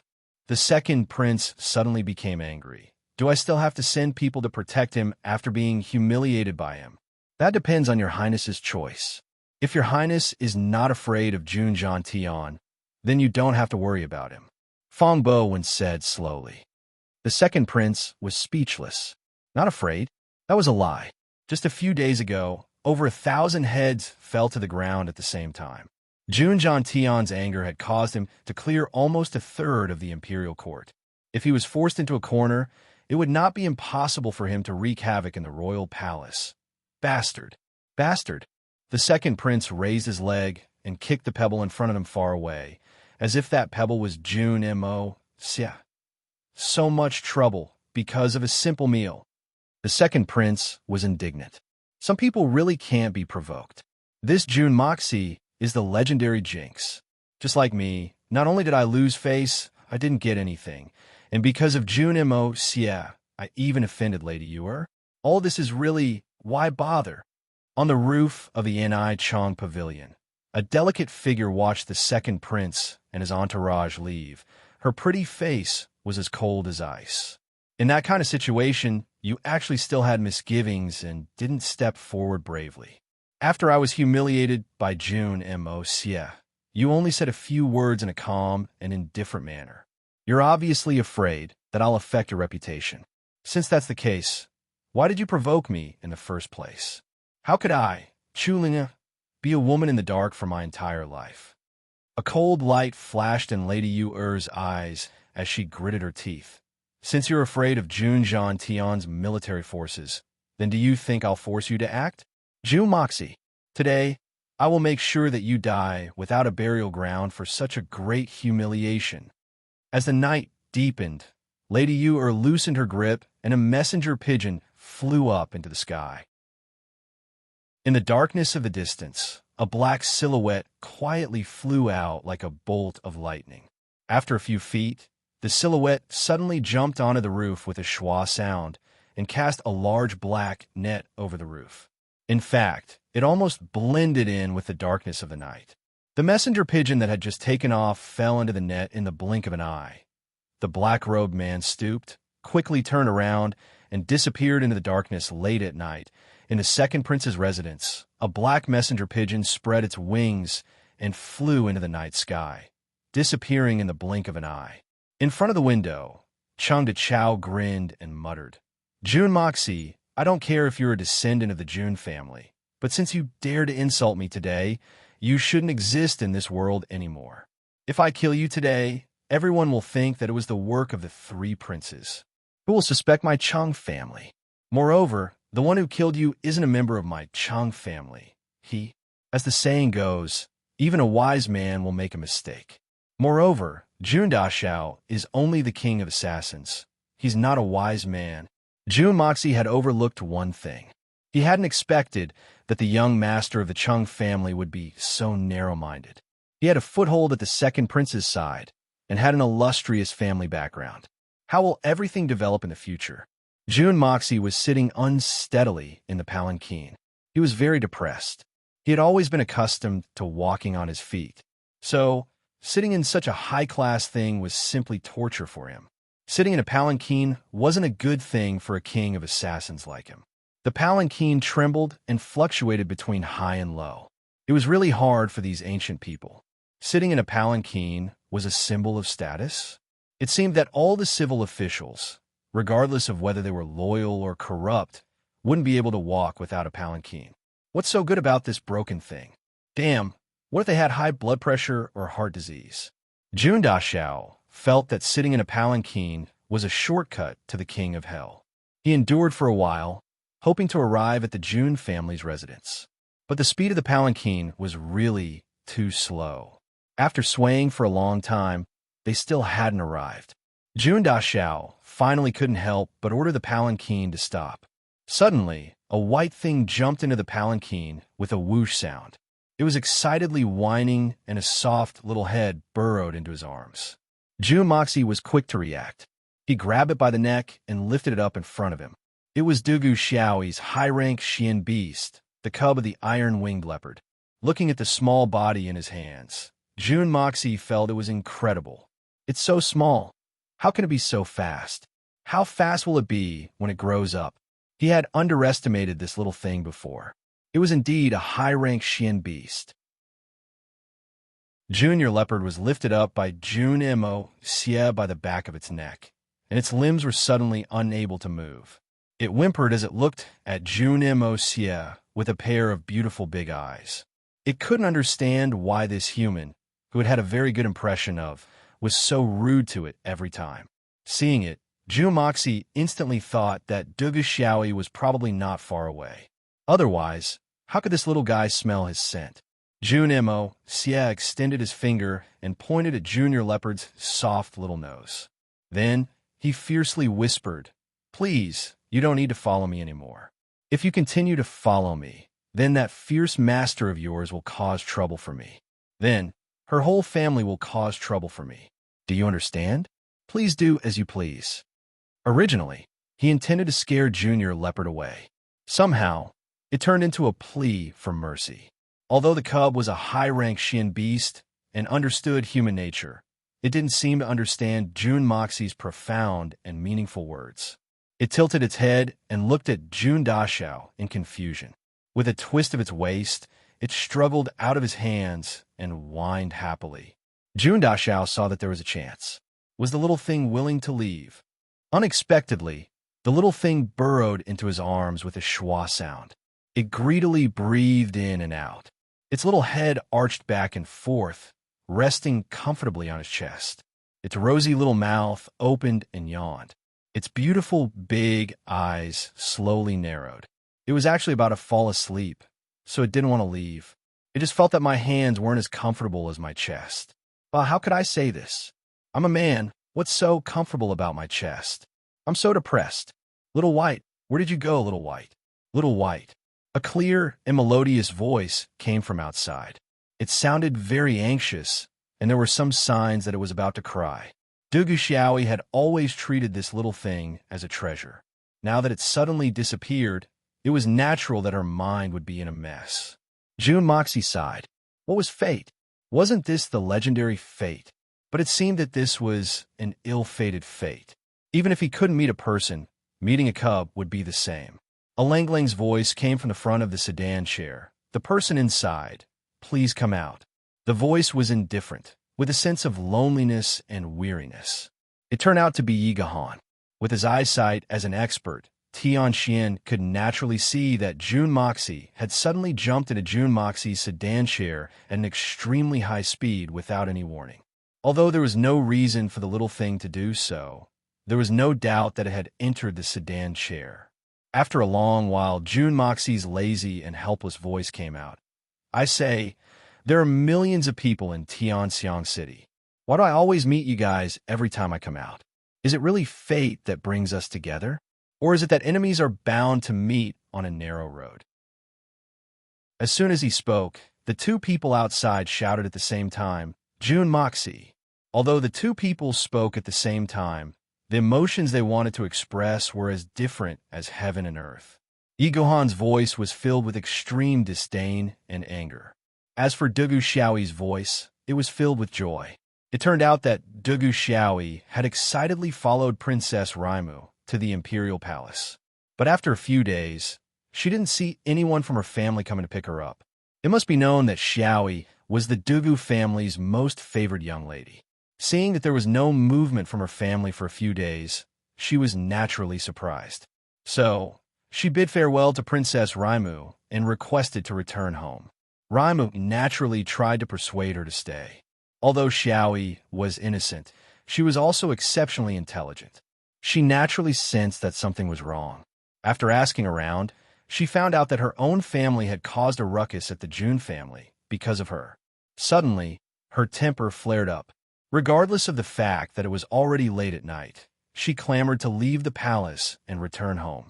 Princess Raimu had no choice but to ask Yi Gahan to escort Dugu Xiaoyi home in order to be safe. Who would have thought that Little White, who was in Dugu Xiaoyi's bosom, would suddenly come out of her bosom with a schwa sound? Then it sniffed its nose in all directions. Then it jumped out of the little girl's palanquin and disappeared without a trace. Dugu Xiaoyi was very anxious. So, she got out of the palanquin to look for it. When she heard Jun Moxie's voice, she immediately understood that it was him. No wonder Little White had such a big reaction. She remembered that Little White liked him very much. So, it wasn't surprising that such a situation had occurred. Jun Moxie had a helpless look on his face as he carried the little guy out of the palanquin. When Dugu Xiaoyi saw him, she thought about the ruckus between the two families during this period of time. She felt an indescribable sense of shyness.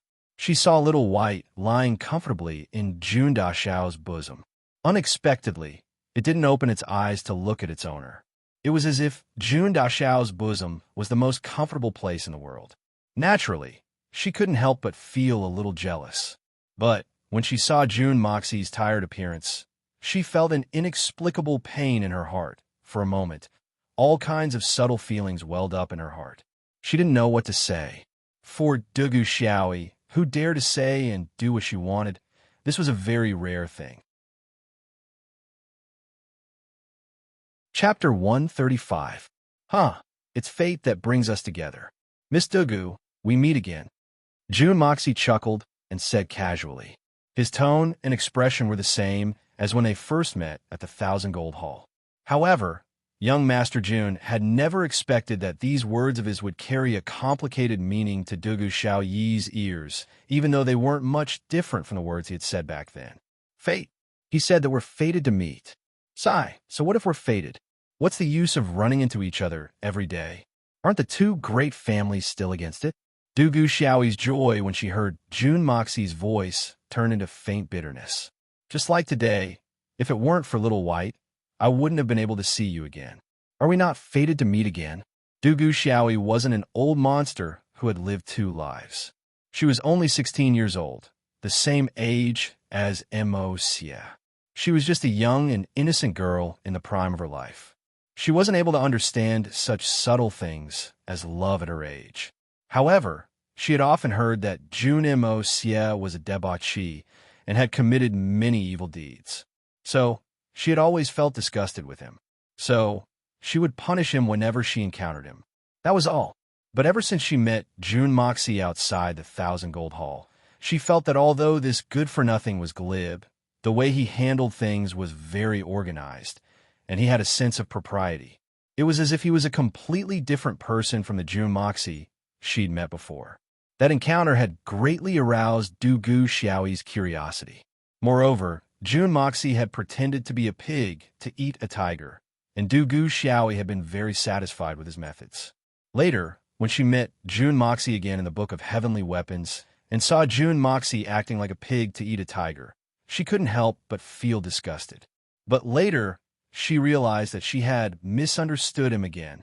The word again immediately caused Dugu Xiaoyi's state of mind to become very subtle. I have misunderstood him for so many years.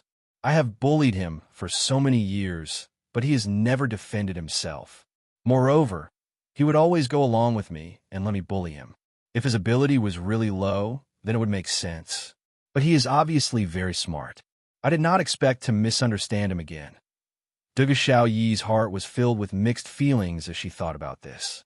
Although June Mo Xie had used some tricks to swindle the meteoric iron from her hands, and her heart was filled with indignation. But on second thought, perhaps it was because the meteoric iron was too important that he had swindled it from her hands. Or perhaps his resourcefulness and resourcefulness were his true colors. Why is it so difficult to see his face? Why does he have to deliberately hide himself? This was naturally Xiaoyi's conclusion after the incident. She had always been a proud and arrogant girl, but she was bullied by a person she had bullied many times before. The reason was that she had misjudged him, and he had pretended to be a pig to eat a tiger. It was inevitable that she felt especially bad. Then, she thought about how she had misunderstood him for so many years, and how she had bullied him so many times, but he didn't seem to care at all. Thinking about this, she suddenly felt that something was wrong. She went home and cried. As she cried, she recalled her experiences over the years and the situation of the June family. She felt that June Moxie had not been easy all these years, and her heart ached faintly. As for telling her father that she had been bullied by June Moxie, it was nothing more than a little girl who had been wronged and acted like a spoiled child, who knew that as soon as she said it, she would receive the news that June Moxie's life and death was unknown. It was as if her heart had been hit by a heavy hammer. She had misunderstood him for so many years, and she hadn't had the chance to apologize to him. Could it be that he had died just like that? Thinking about this, Dugu Xiaoyi blamed herself even more. Once a child had something on her mind, she didn't know how to hide it, and naturally, she couldn't eat anymore. After thinking about this for many days, She had slowly raised the position of Jun Moxie in her heart to a very high level. For this matter, Dugu Xiaoyi had inquired about the Jun family from her grandfather. After learning that the Jun family was in turmoil, Dugu Xiaoyi naturally found an excuse for Jun Moxie's debauchery. It turned out that the Jun family was in such a dangerous situation. It turned out that he did not hesitate to sully his reputation for the sake of the family, and endured humiliation for the sake of the family. It must have been hard on him. He is only about the same age as me, but he has endured so much. No wonder there was such a big contrast between the few times I saw him. Such a responsible man who is willing to sacrifice for the family. Then, she found out that Jun Moxie was injured in order to save the princess. The little girl directly understood the words reporting to the princess as bravely saving the princess, and that his life and death were unknown. Such a chivalrous heart. Thus, in Dugu Xiaoyi's heart, Jun Moxie had transformed from a debauchee to a responsible and responsible young master, an elegant and chivalrous young master. Such a transformation could be said to have turned the world upside down, and the blue sea into mulberry fields. A young girl's heart, when looking at someone, would naturally think of that person's actions as noble, great, and chivalrous. Thus, when Dugu Xiaoyi was worried about Jun Moxie, she had already wishfully vindicated Jun Moxie in her heart later, when she suddenly heard Jun Moxie's voice in the magnificent jewel hall. The joy that came from the bottom of her heart could not be described in words. It was as if she had suddenly regained a lost treasure. Then, when her own pet Little White unexpectedly became intimate with Jun Moxie, the little girl was even happier. One must know that Little White, besides herself, did not even look at anyone else, but it was so intimate with that bad guy. What did this mean? Originally, until this time, Dugu Xiaoyi still could not figure out what kind of feeling she had for Jun Moxie. But then, when her father and brother went to cause trouble for Jun Moxie, and after understanding the whole story, Dugu Xiaoyi asked herself for the first time in her heart, did I really fall for that bad guy? Did I really fall for him? Is this how it feels to fall for someone? This kind of feeling is really, really very wonderful. So these past few days, although she was angry at her family and her best sister for rashly interfering in her affairs, it was undeniable that there was a deep fear in her heart, as well as a little bit of apprehension and a little bit of shame. Although they did not meet, but later on, when she thought of Jun Moxie, she would think that she might have fallen for him. Thinking of this, her heart would thump, and her face would turn red, looking forward to the next reunion. The feelings of a young girl were hard to fathom, like a poem, like a dream, and filled with endless fantasies. Although Dugu Xiaoyi was born into a noble family, it would not be an exaggeration to say that she was a proud daughter of the heavens, but this kind of girl's heart was no different from that of an ordinary farmer's daughter. It could be said that this inexplicable relationship had been forcefully forced out under pressure and interference from many sides. If only Princess Raimu had not made wild guesses before. If only the Dugu family had not gone to the Jun family to make a fuss and gradually dealt with this matter. Then, Jun Moxie would at most be a good playmate in Dugu Xiaoyi's heart, a very interesting and reliable person. That was all. In the end, this interesting playmate would definitely become a passerby or a memory in her life as he grew older. But with so many sides involved, Dugu Xiaoyi suddenly became more and more obsessed with this matter. The more she thought about it, the more she felt that Jun Moxie was unusually hard to come by. Instead, she was trapped in a cocoon of her own making.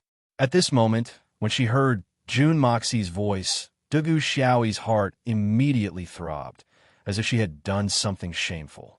When she saw Jun Moxie appear in front of her, for some reason, Dugu Xiaoyi did not know what she was thinking, but her face was burning. In that instant, the first thought that came in her mind was actually to turn around and run. Could it be that I and him are really fated? Oh my, this is so embarrassing. Dugu Xiaoyi covered her hot and pretty face with her hands. Jun family's little thief, you really have a good method. You have opened my eyes. For the sake of Miss Dugu, you are really unscrupulous. Yigahan Lang looked at him. Although she did not know what method Jun Moxie had used to make Dugu Xiaoyi's Iron Wing Panther so close to him, But it was undeniable that this was definitely a killer move against Dugu Xiaoyi. It would not be an exaggeration to say that it was a killer move. It could be said that Dugu Xiaoyi's love for Little White was obvious to all. Now that Little White was so close to Jun Moxie, there was no doubt that Dugu Xiaoyi would be under the threat of Jun Moxie at any time. This was a very dangerous situation. High-level Xian beasts would not easily have any good feelings towards outsiders other than their own masters. Although Yi Gahan did not understand the mystery behind this, and felt that it was unimaginable, he had already preconceived that Jun Moxie must have used some shameful method on this Xian beast cub. Otherwise, how could this be? If high-level Xian beasts are so close to a human and such an unbearable debauchee, then Xian beasts are not so rare.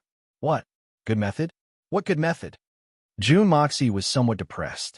Who did I provoke this time? Is there a need for all of you to be so hostile the moment you see me? In all honesty, I didn't do anything at all. It was clearly that little lecher who jumped into my arms the moment he saw me. Although I'm suave, handsome, and outstanding, these are all facts. But how could I have fallen for such a little thing?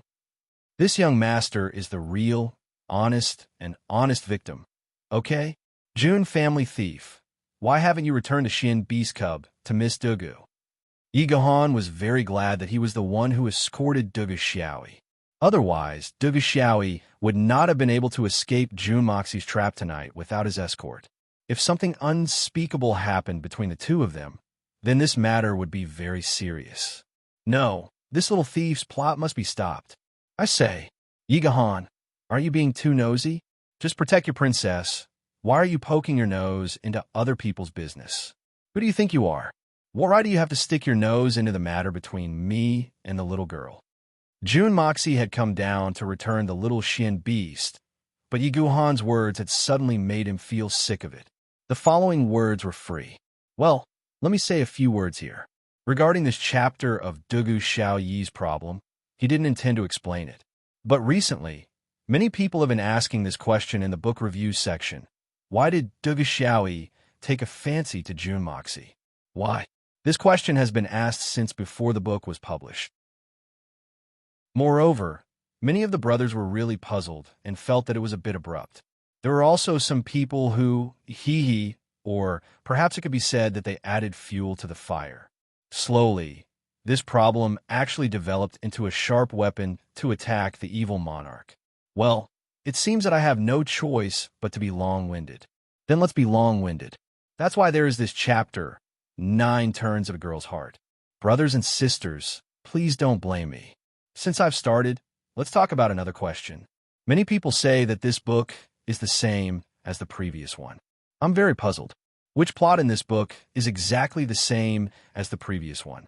If similar background worlds are the same, then in our China's ancient history, it has been repeated for 5,000 years. We're looking at the story, the plot, not the background. I want to explain this question later. Friends who really like this book won't care about this. Friends who don't like this book, I will explain it again.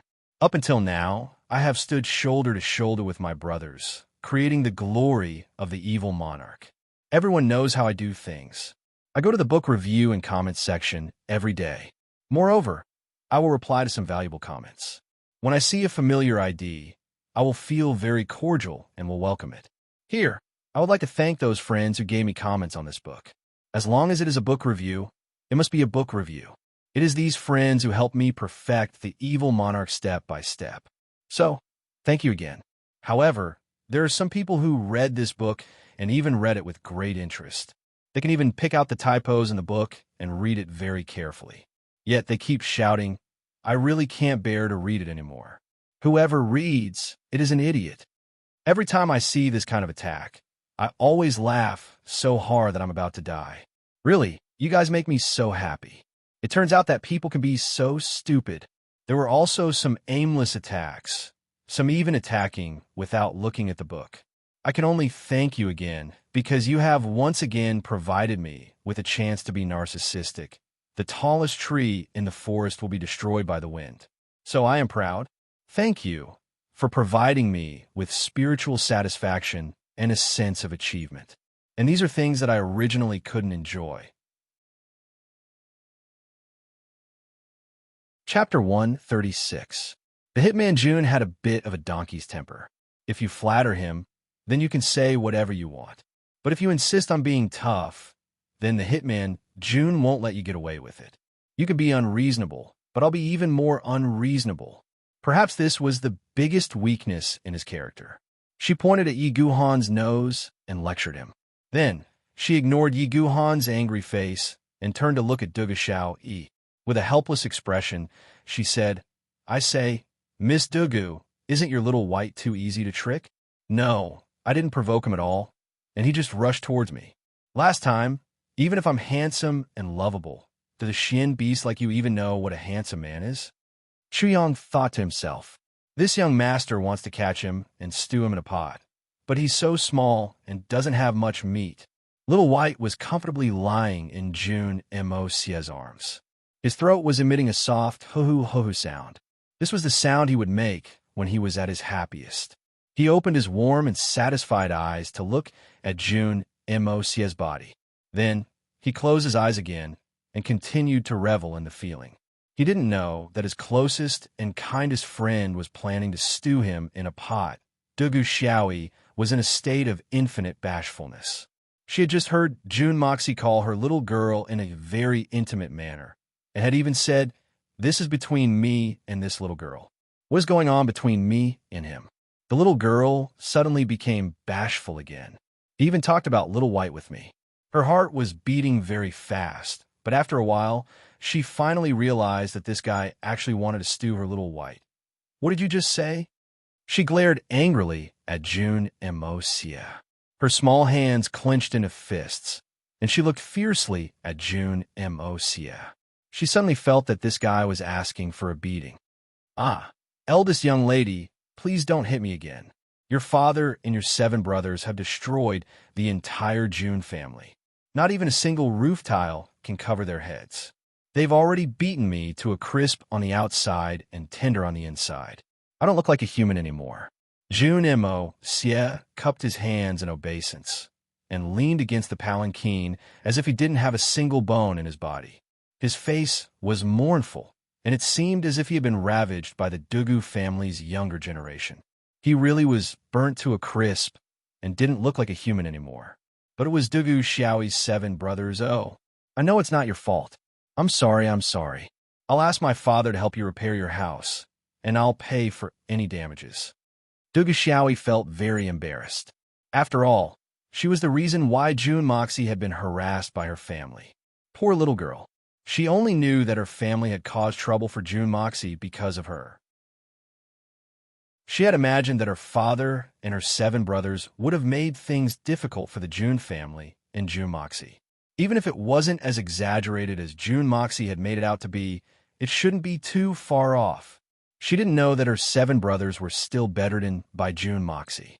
And her troublemaker father had also been extorted by June Moxie, even though he hadn't paid the bill yet. It's nothing. "Ah, you can't be blamed for this. Your father probably didn't understand the situation." June Moxie magnanimously waved his hand. "I'm a junior, so I'll just bear with it for a while. After all, our families have been friends for generations. How many years of deep affection do we have? Do we really have to cross swords and spears?" Dugu Xiaoyi nodded vigorously. Her pretty eyes were shining. She said with a satisfied face, "Actually, you don't have to care too much about my feelings. There are some things you don't have to mistreat yourself too much." She stuttered these 2 sentences.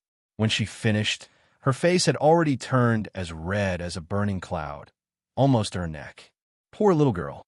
She had completely misunderstood the direction.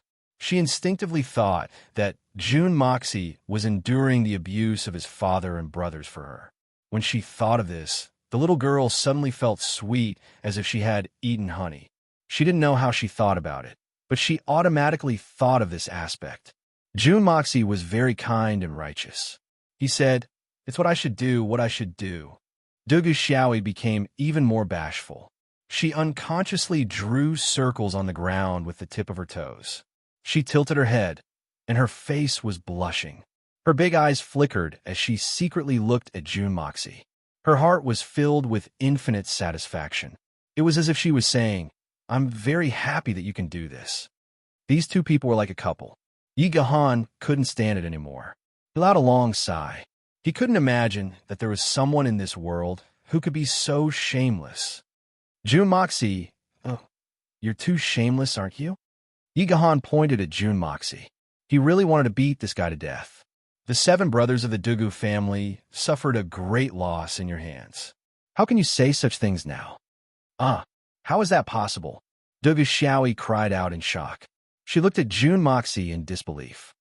There's no such thing. Jun Moxie denied flatly. He was deliberately stirring up trouble and sowing discord. Yi Gahan, you're a dignified Tianxian expert. How could you fabricate such a rumor to deceive Miss Dugu? Humph, it's impossible. How fierce are those 7 people? How can I deal with them? What are you trying to do by distorting the truth? He couldn't admit it at this critical moment. He couldn't admit it even if he was beaten to death. If Dugu Xiaoyi were to flip out at him, it was better to leave. Dugu Xiaoyi looked at Yi Gahan in confusion. Miss Dugu, you'll know when you go home. Yi Gahan was unmoved. He looked at Jun Moxie coldly. Miss Dugu, it's late at night. We'd better hurry on our way. I have to go back to protect the princess. Dugu Xiaoyi was hesitant. It wasn't easy to see Jun Moxie, and the atmosphere was so good. She was reluctant to leave. However, Yi Gahan's sudden interruption made the little girl more worried about the situation at home. She knew Yi Gahan's character very well. Yi Gahan wasn't the kind of person who would speak without thinking. However, Jun Moxie's ability didn't seem to be enough to deal with her brothers. Little White, come to Big Sister. Big Sister will take you home. Dugu Xiaoyi clapped her hands and walked over to Jun Moxie. Smelling the faint scent on Jun Moxie's body, she couldn't help but blush. Jun Moxie hurriedly picked up the leopard and handed it to Dugu Xiaoyi. The little guy didn't resist this time. He just looked at Jun Moxie with a pitiful expression. At this moment, a question popped up in Jun Moxie's mind. Why is this leopard so attached to me? I've never seen him before. Logically speaking, this was something that did not make sense at all. There's no such thing as unreasonable in this world. There must be something that I haven't thought of. Something that only I have and others don't. Could it be because of the exquisite Hongjun pagoda and the art of unlocking heaven's fortune? This thought flashed through Jun Moxie's mind like lightning. This is the only explanation. Jun Moxie, I'll go and find you tomorrow, okay? Dugu Xiaoyi lowered her head and held the leopard in her arms. She found an excuse for herself. Little White really likes you. If he can't see you, he'll be very unhappy. I don't want him to be unhappy. Dugu Xiaoyi's pink neck drooped down as she finished speaking. She didn't know why she had said these words. Moreover, the reason she had given him was truly too lousy. All right, Jun Moxie thought for a moment, and then readily agreed. Tomorrow, I'll help you coax him and make him behave. Tomorrow, we'll play with him together. Dugu Xiaoyi was overjoyed. It's a deal. It's a deal. Jun Moxie looked at the little guy with bad intentions. He laughed in his heart. Little thing, I'm going to use you as an experiment tomorrow. Haha. The little guy in Dugu Xiaoyi's arms suddenly felt a chill all over its body. Its soft white fur stood up. It looked around vigilantly, but there were no enemies. Then, it lowered its head in confusion. If it could speak, it would definitely ask, "What's going on? Why is my hair standing on end? Is it because I'm wearing too little? I only have this much fur." Dugu Xiaoyi looked back at every step as she walked away. Jun Moxie wasn't in the mood to stay outside any longer. So, he quickly returned to his residence. Third uncle. When Jun Moxie returned, the first thing he did was to run into Jun Wuyi's courtyard. But as soon as he entered the door, he was hit by the stench. He covered his nose and came out. What's that smell? Jun Wuyi walked out slowly. He wouldn't sit in a wheelchair when there were no outsiders. He was tired of it after sitting in a wheelchair for 10 years. Third Master Jun's eyes were deep. I want those children back. Children? Which children? Jun Moxie stuttered. We found a total of 45 boys and girls who were released by us. I've tidied up the empty warehouse and placed them there temporarily. As for the children with deformities, I have 39 of them with me.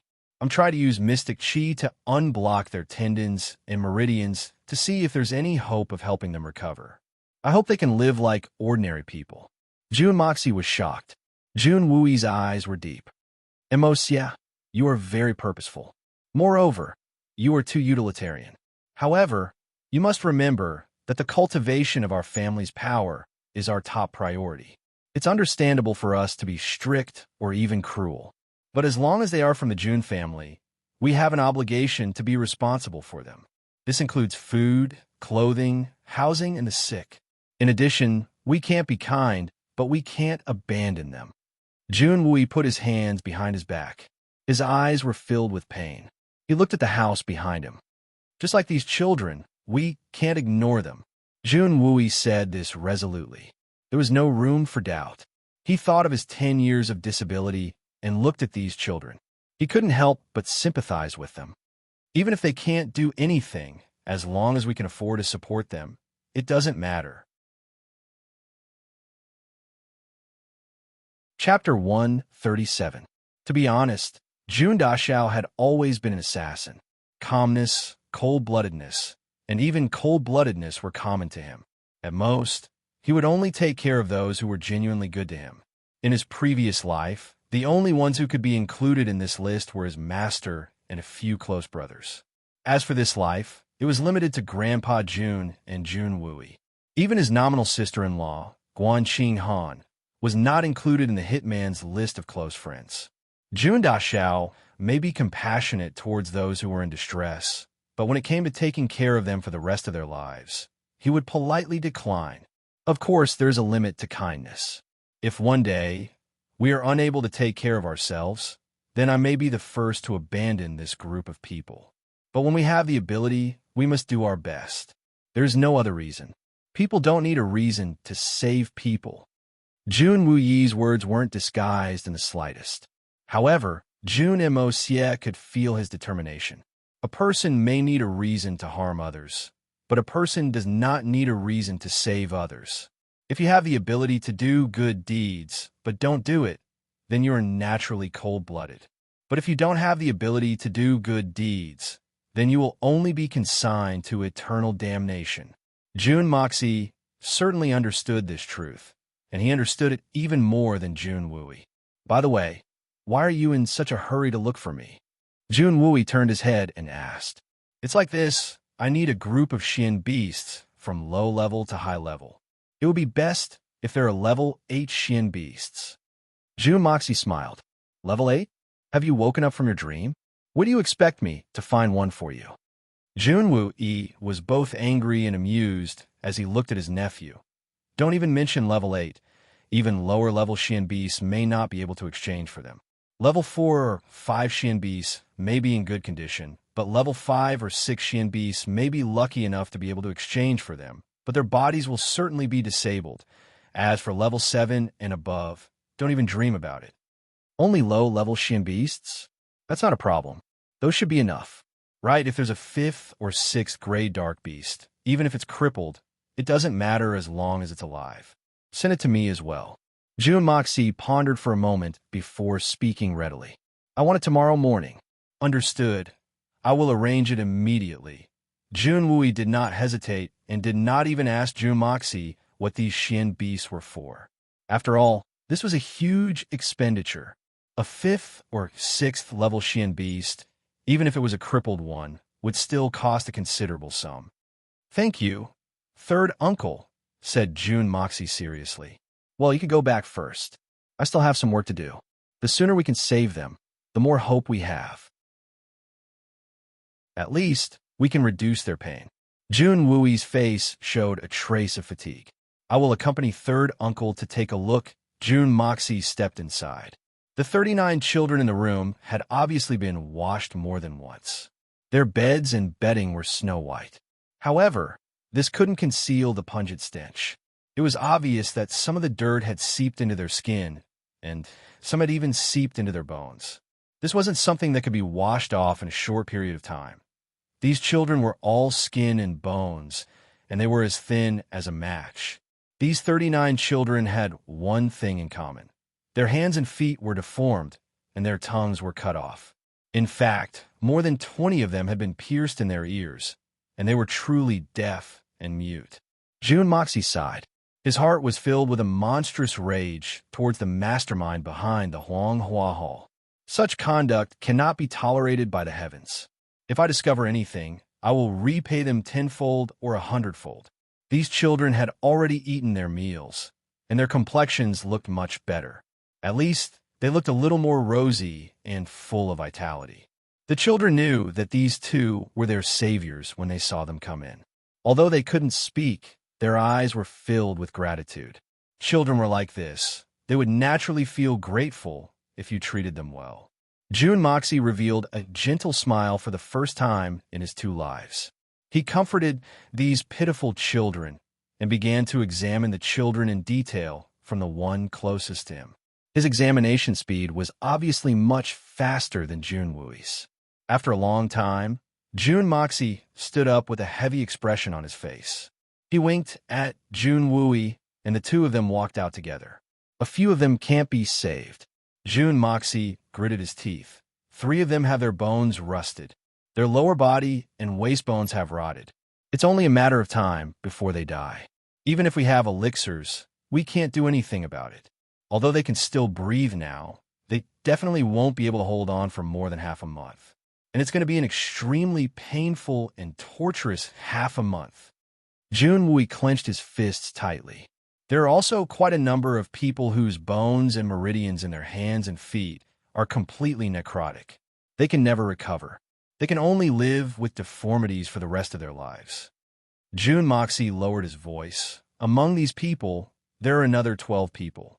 If we amputate their lower limbs from the waist down, they might still be able to live. But for the rest of their lives, they won't have the ability of a man or a woman. Jun Wui let out a long sigh. His expression was cold and hard. As for the rest, although there are also deformities, it's not very serious because they haven't been deformities for a long time or because of some other reasons. After a period of good nursing, break and destroy the joints of their hands and feet once, and then carefully treat them to regrow. Then supplement with medicine to speed up the growth process. Before the regrowth is fixed, break it again, and then use mystical energy to wash their meridians. If we do this twice, maybe they can recover to the same state as a normal person. To do this kind of nursing, the cost of any one of them is no less than 10,000 taels of silver. Moreover, there's no guarantee of the final outcome of the treatment. Actually, these concerns are secondary. The most difficult hurdle is the 2 broken bones. It's not just a simple fracture. Under the condition that the meridians are not damaged, every part of the bones has to be broken, scattered, and regrowth. During this process, the patient has to suffer great pain. Jun Moxie's gaze was deep. It's not something an ordinary person can endure. There's a possibility of dying from the pain. And even if they really recover, they can only have 60% of a normal person's physical strength for the rest of their lives. This is already the most optimistic estimate. Jun Wui sucked in a mouthful of cold air. Jun Wu, he had complete faith in his nephew's medical skills. So, he didn't doubt his nephew's judgment. Even if he was lucky enough to save a few of these people, it didn't mean that they would be able to live like ordinary people. In fact, living was already a kind of suffering for them. If third uncle really wants to save them, I'll say this first. I said that treating each person will cost 10,000 taels of silver. But that's only the most conservative estimate. Moreover, I didn't include the cost of their later recuperation. That's because the cost of the treatment won't be low. But it can't be compared to the cost of nursing their bodies. That's because their bodily functions have already fallen to the lowest point. Therefore, the medicine needed to nurse them will be extremely expensive and indispensable. And the cost of the above treatment will be at least 50,000 taels of silver by the time they are able to recover to the state of a normal person. And I believe that this number will be an astronomical figure for any ordinary family. And the combination of these people will reach an even more astonishing level. Third uncle, I don't know if you've seriously considered all of this. I know that our Jun family's wealth isn't small. But third uncle, you have to be clear about this matter. Moreover, you have to consider this matter from the June family's perspective. Once this matter starts, and we destroy each and every one of these nests of evil, there will be more and more of these pitiful people. Should we save them or not? If we really want to save them all, then I believe that the insignificant June family, even the entire Tianxiang kingdom, doesn't have the financial resources to bear this astronomical figure. If third uncle insists on taking responsibility, then there will only be one outcome. And that is, the June family will be destroyed along with these people. I don't object to third uncle doing good deeds out of kindness, but the problem with this matter has to end here. This cannot be allowed to happen again. Following Jun Moxie's calm, callous, and almost cold-blooded analysis, Jun Wui's complexion gradually became heavy. In fact, he even became somewhat dispirited. Good things are hard to do. Jun Moxie sighed deeply. If these children were in his previous world, perhaps a large family like the Jun family could call upon the society to set up a charity fund. Or perhaps an orphanage or something like that would be able to provide for them. But in this world, under this feudal monarchical system, was this even possible? The answer was undoubtedly no. Let's not talk about whether or not the other large families would respond to this embarrassing matter of putting in money and effort without getting anything in return. Just the fact that the Jun family would be able to attract the support of the people was enough to make the imperial family restless. Under such a feudal system, doing too many evil deeds would certainly lead to one's death. But doing too much good deeds would also bring about a disaster. Let's do as you say. This cannot be allowed to happen again. Tomorrow, I will arrange for people to send those boys and girls in the warehouse to their fiefdoms. As for these people, Jun Wui gritted his teeth and said, since we've already done it, there's no reason to give up halfway. I can't let them go to the Jun family without any hope. This is the only time. All right, let's do as third uncle says. But third uncle should make a decision as soon as possible to give those 15 people who have no hope at all. Now that they're alive, every moment they live is another moment of great pain. Being alive is already a great torture. Unfortunately, they don't have the strength to end their own lives. Killing them may seem cruel, but it's already a great relief for them. And, third uncle, please remember that this is the only time. Junwei nodded sadly. In addition, after the treatment, I want 2 people to stay behind. Among so many people, only 2 of them will have some unorthodox abilities. When that time comes, third uncle, don't be soft-hearted. Jun Moxie said, third uncle, I would like to ask if there are any problems with the financial income of our Jun family. I shouldn't be asking too much, but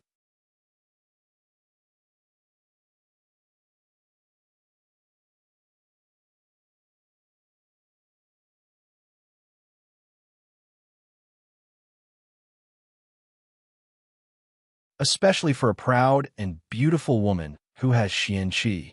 She doesn't even seem to be a pure woman. If we release this pigeon, can we track it? Jun Moxie waved the paper in his hand. We can't track it.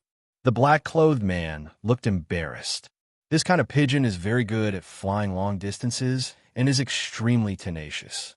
We can only capture or kill it when it first takes off. At other times, our strength is limited and we can't do anything about it. Oh, then it's fine. Jun Mo. Xie carefully returned the paper to its original state and stuffed it back into the bamboo tube. Then, he carefully examined the paper to make sure that it was folded and tied in the same manner as Lady Yu. Then, he used the art of unlocking the heaven's fortune to erase any trace of his aura. Then he said, all right, let it fly. The black-clothed man took the pigeon and turned to leave. Jun Moxie smiled as the night wind gently brushed his cheeks. Put down the rat trap and wait for the big mouse. Spread the net. Who can escape? Ha. This night was destined to be an unusual one for the Tianxiang city. In the silent night, there would be people flying up from time to time with different profound qi radiances of gold, silver, white, and yellow, flashing and disappearing, as lively as fireworks. Countless pairs of eyes were vigilantly watching the dark imperial city. Everyone's ears were listening for even the slightest movement in the wind. Occasionally, two groups of people would bump into each other. A single word of disagreement would lead to a bloody battle to the death. Then, they would retreat, leaving behind bloodstains, broken limbs, and corpses. The secret forces of the Li family, the Meng family, the Song family, and the Morong family had all mobilized a considerable part of their forces to monitor something at all times. Even if it was a hooligan in the streets, if he accidentally said something sensitive, he would instantly be invited to a tea party. The peak level 9 Xiandan had undoubtedly stirred the hearts of the world's Xian experts. Only the Dugu and Jun families remained motionless. Another strange thing was that the Xiandan had been stolen from the Tang family. But the Tang family had been the most patient of all the families. Not only had they not sent people to investigate, but the Tang family's members had also been recalled. Moreover, they had issued strict orders that no one was allowed to go out at will. In the darkness of the night, 8 black shadows flew over.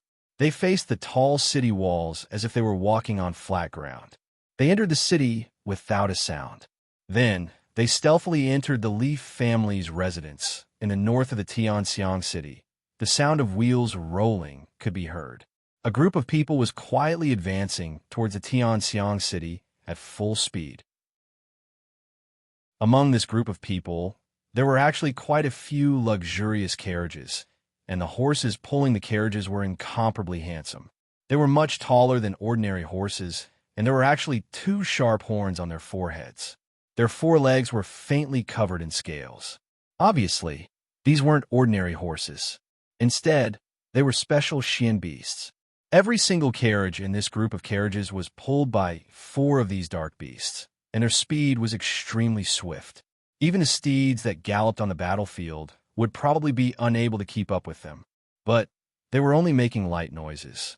In the first carriage, 6 grandfather, we don't know if the Xiandan's matter is true or not. But we've come from thousands of miles away. Isn't this making a big fuss over a minor issue? Besides, the Tianxiang city has 6th uncle and Uncle Mu. Uncle Mu.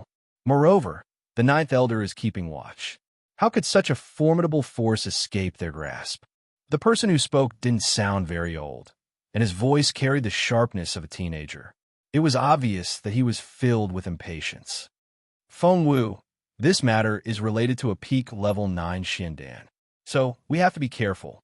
You're still inexperienced, so you don't know about this. A few days ago, the 9th elder sent a message saying that a peak Shun Xian expert had appeared. Then, the news of a level 9 Xiandan came out.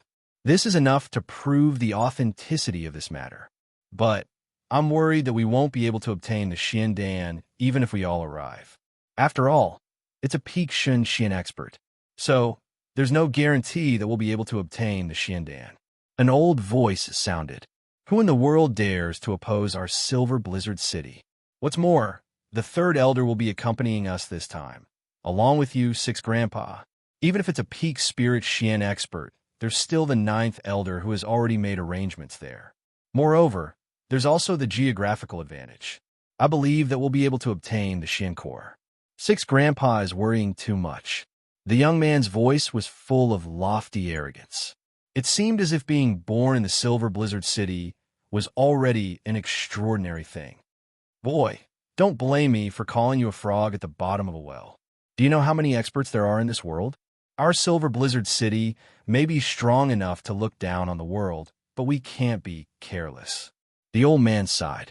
There was a hint of pride in his voice as he continued. But there are very few things in this world that are worthy of the 3rd elder and the 9th elder's attention.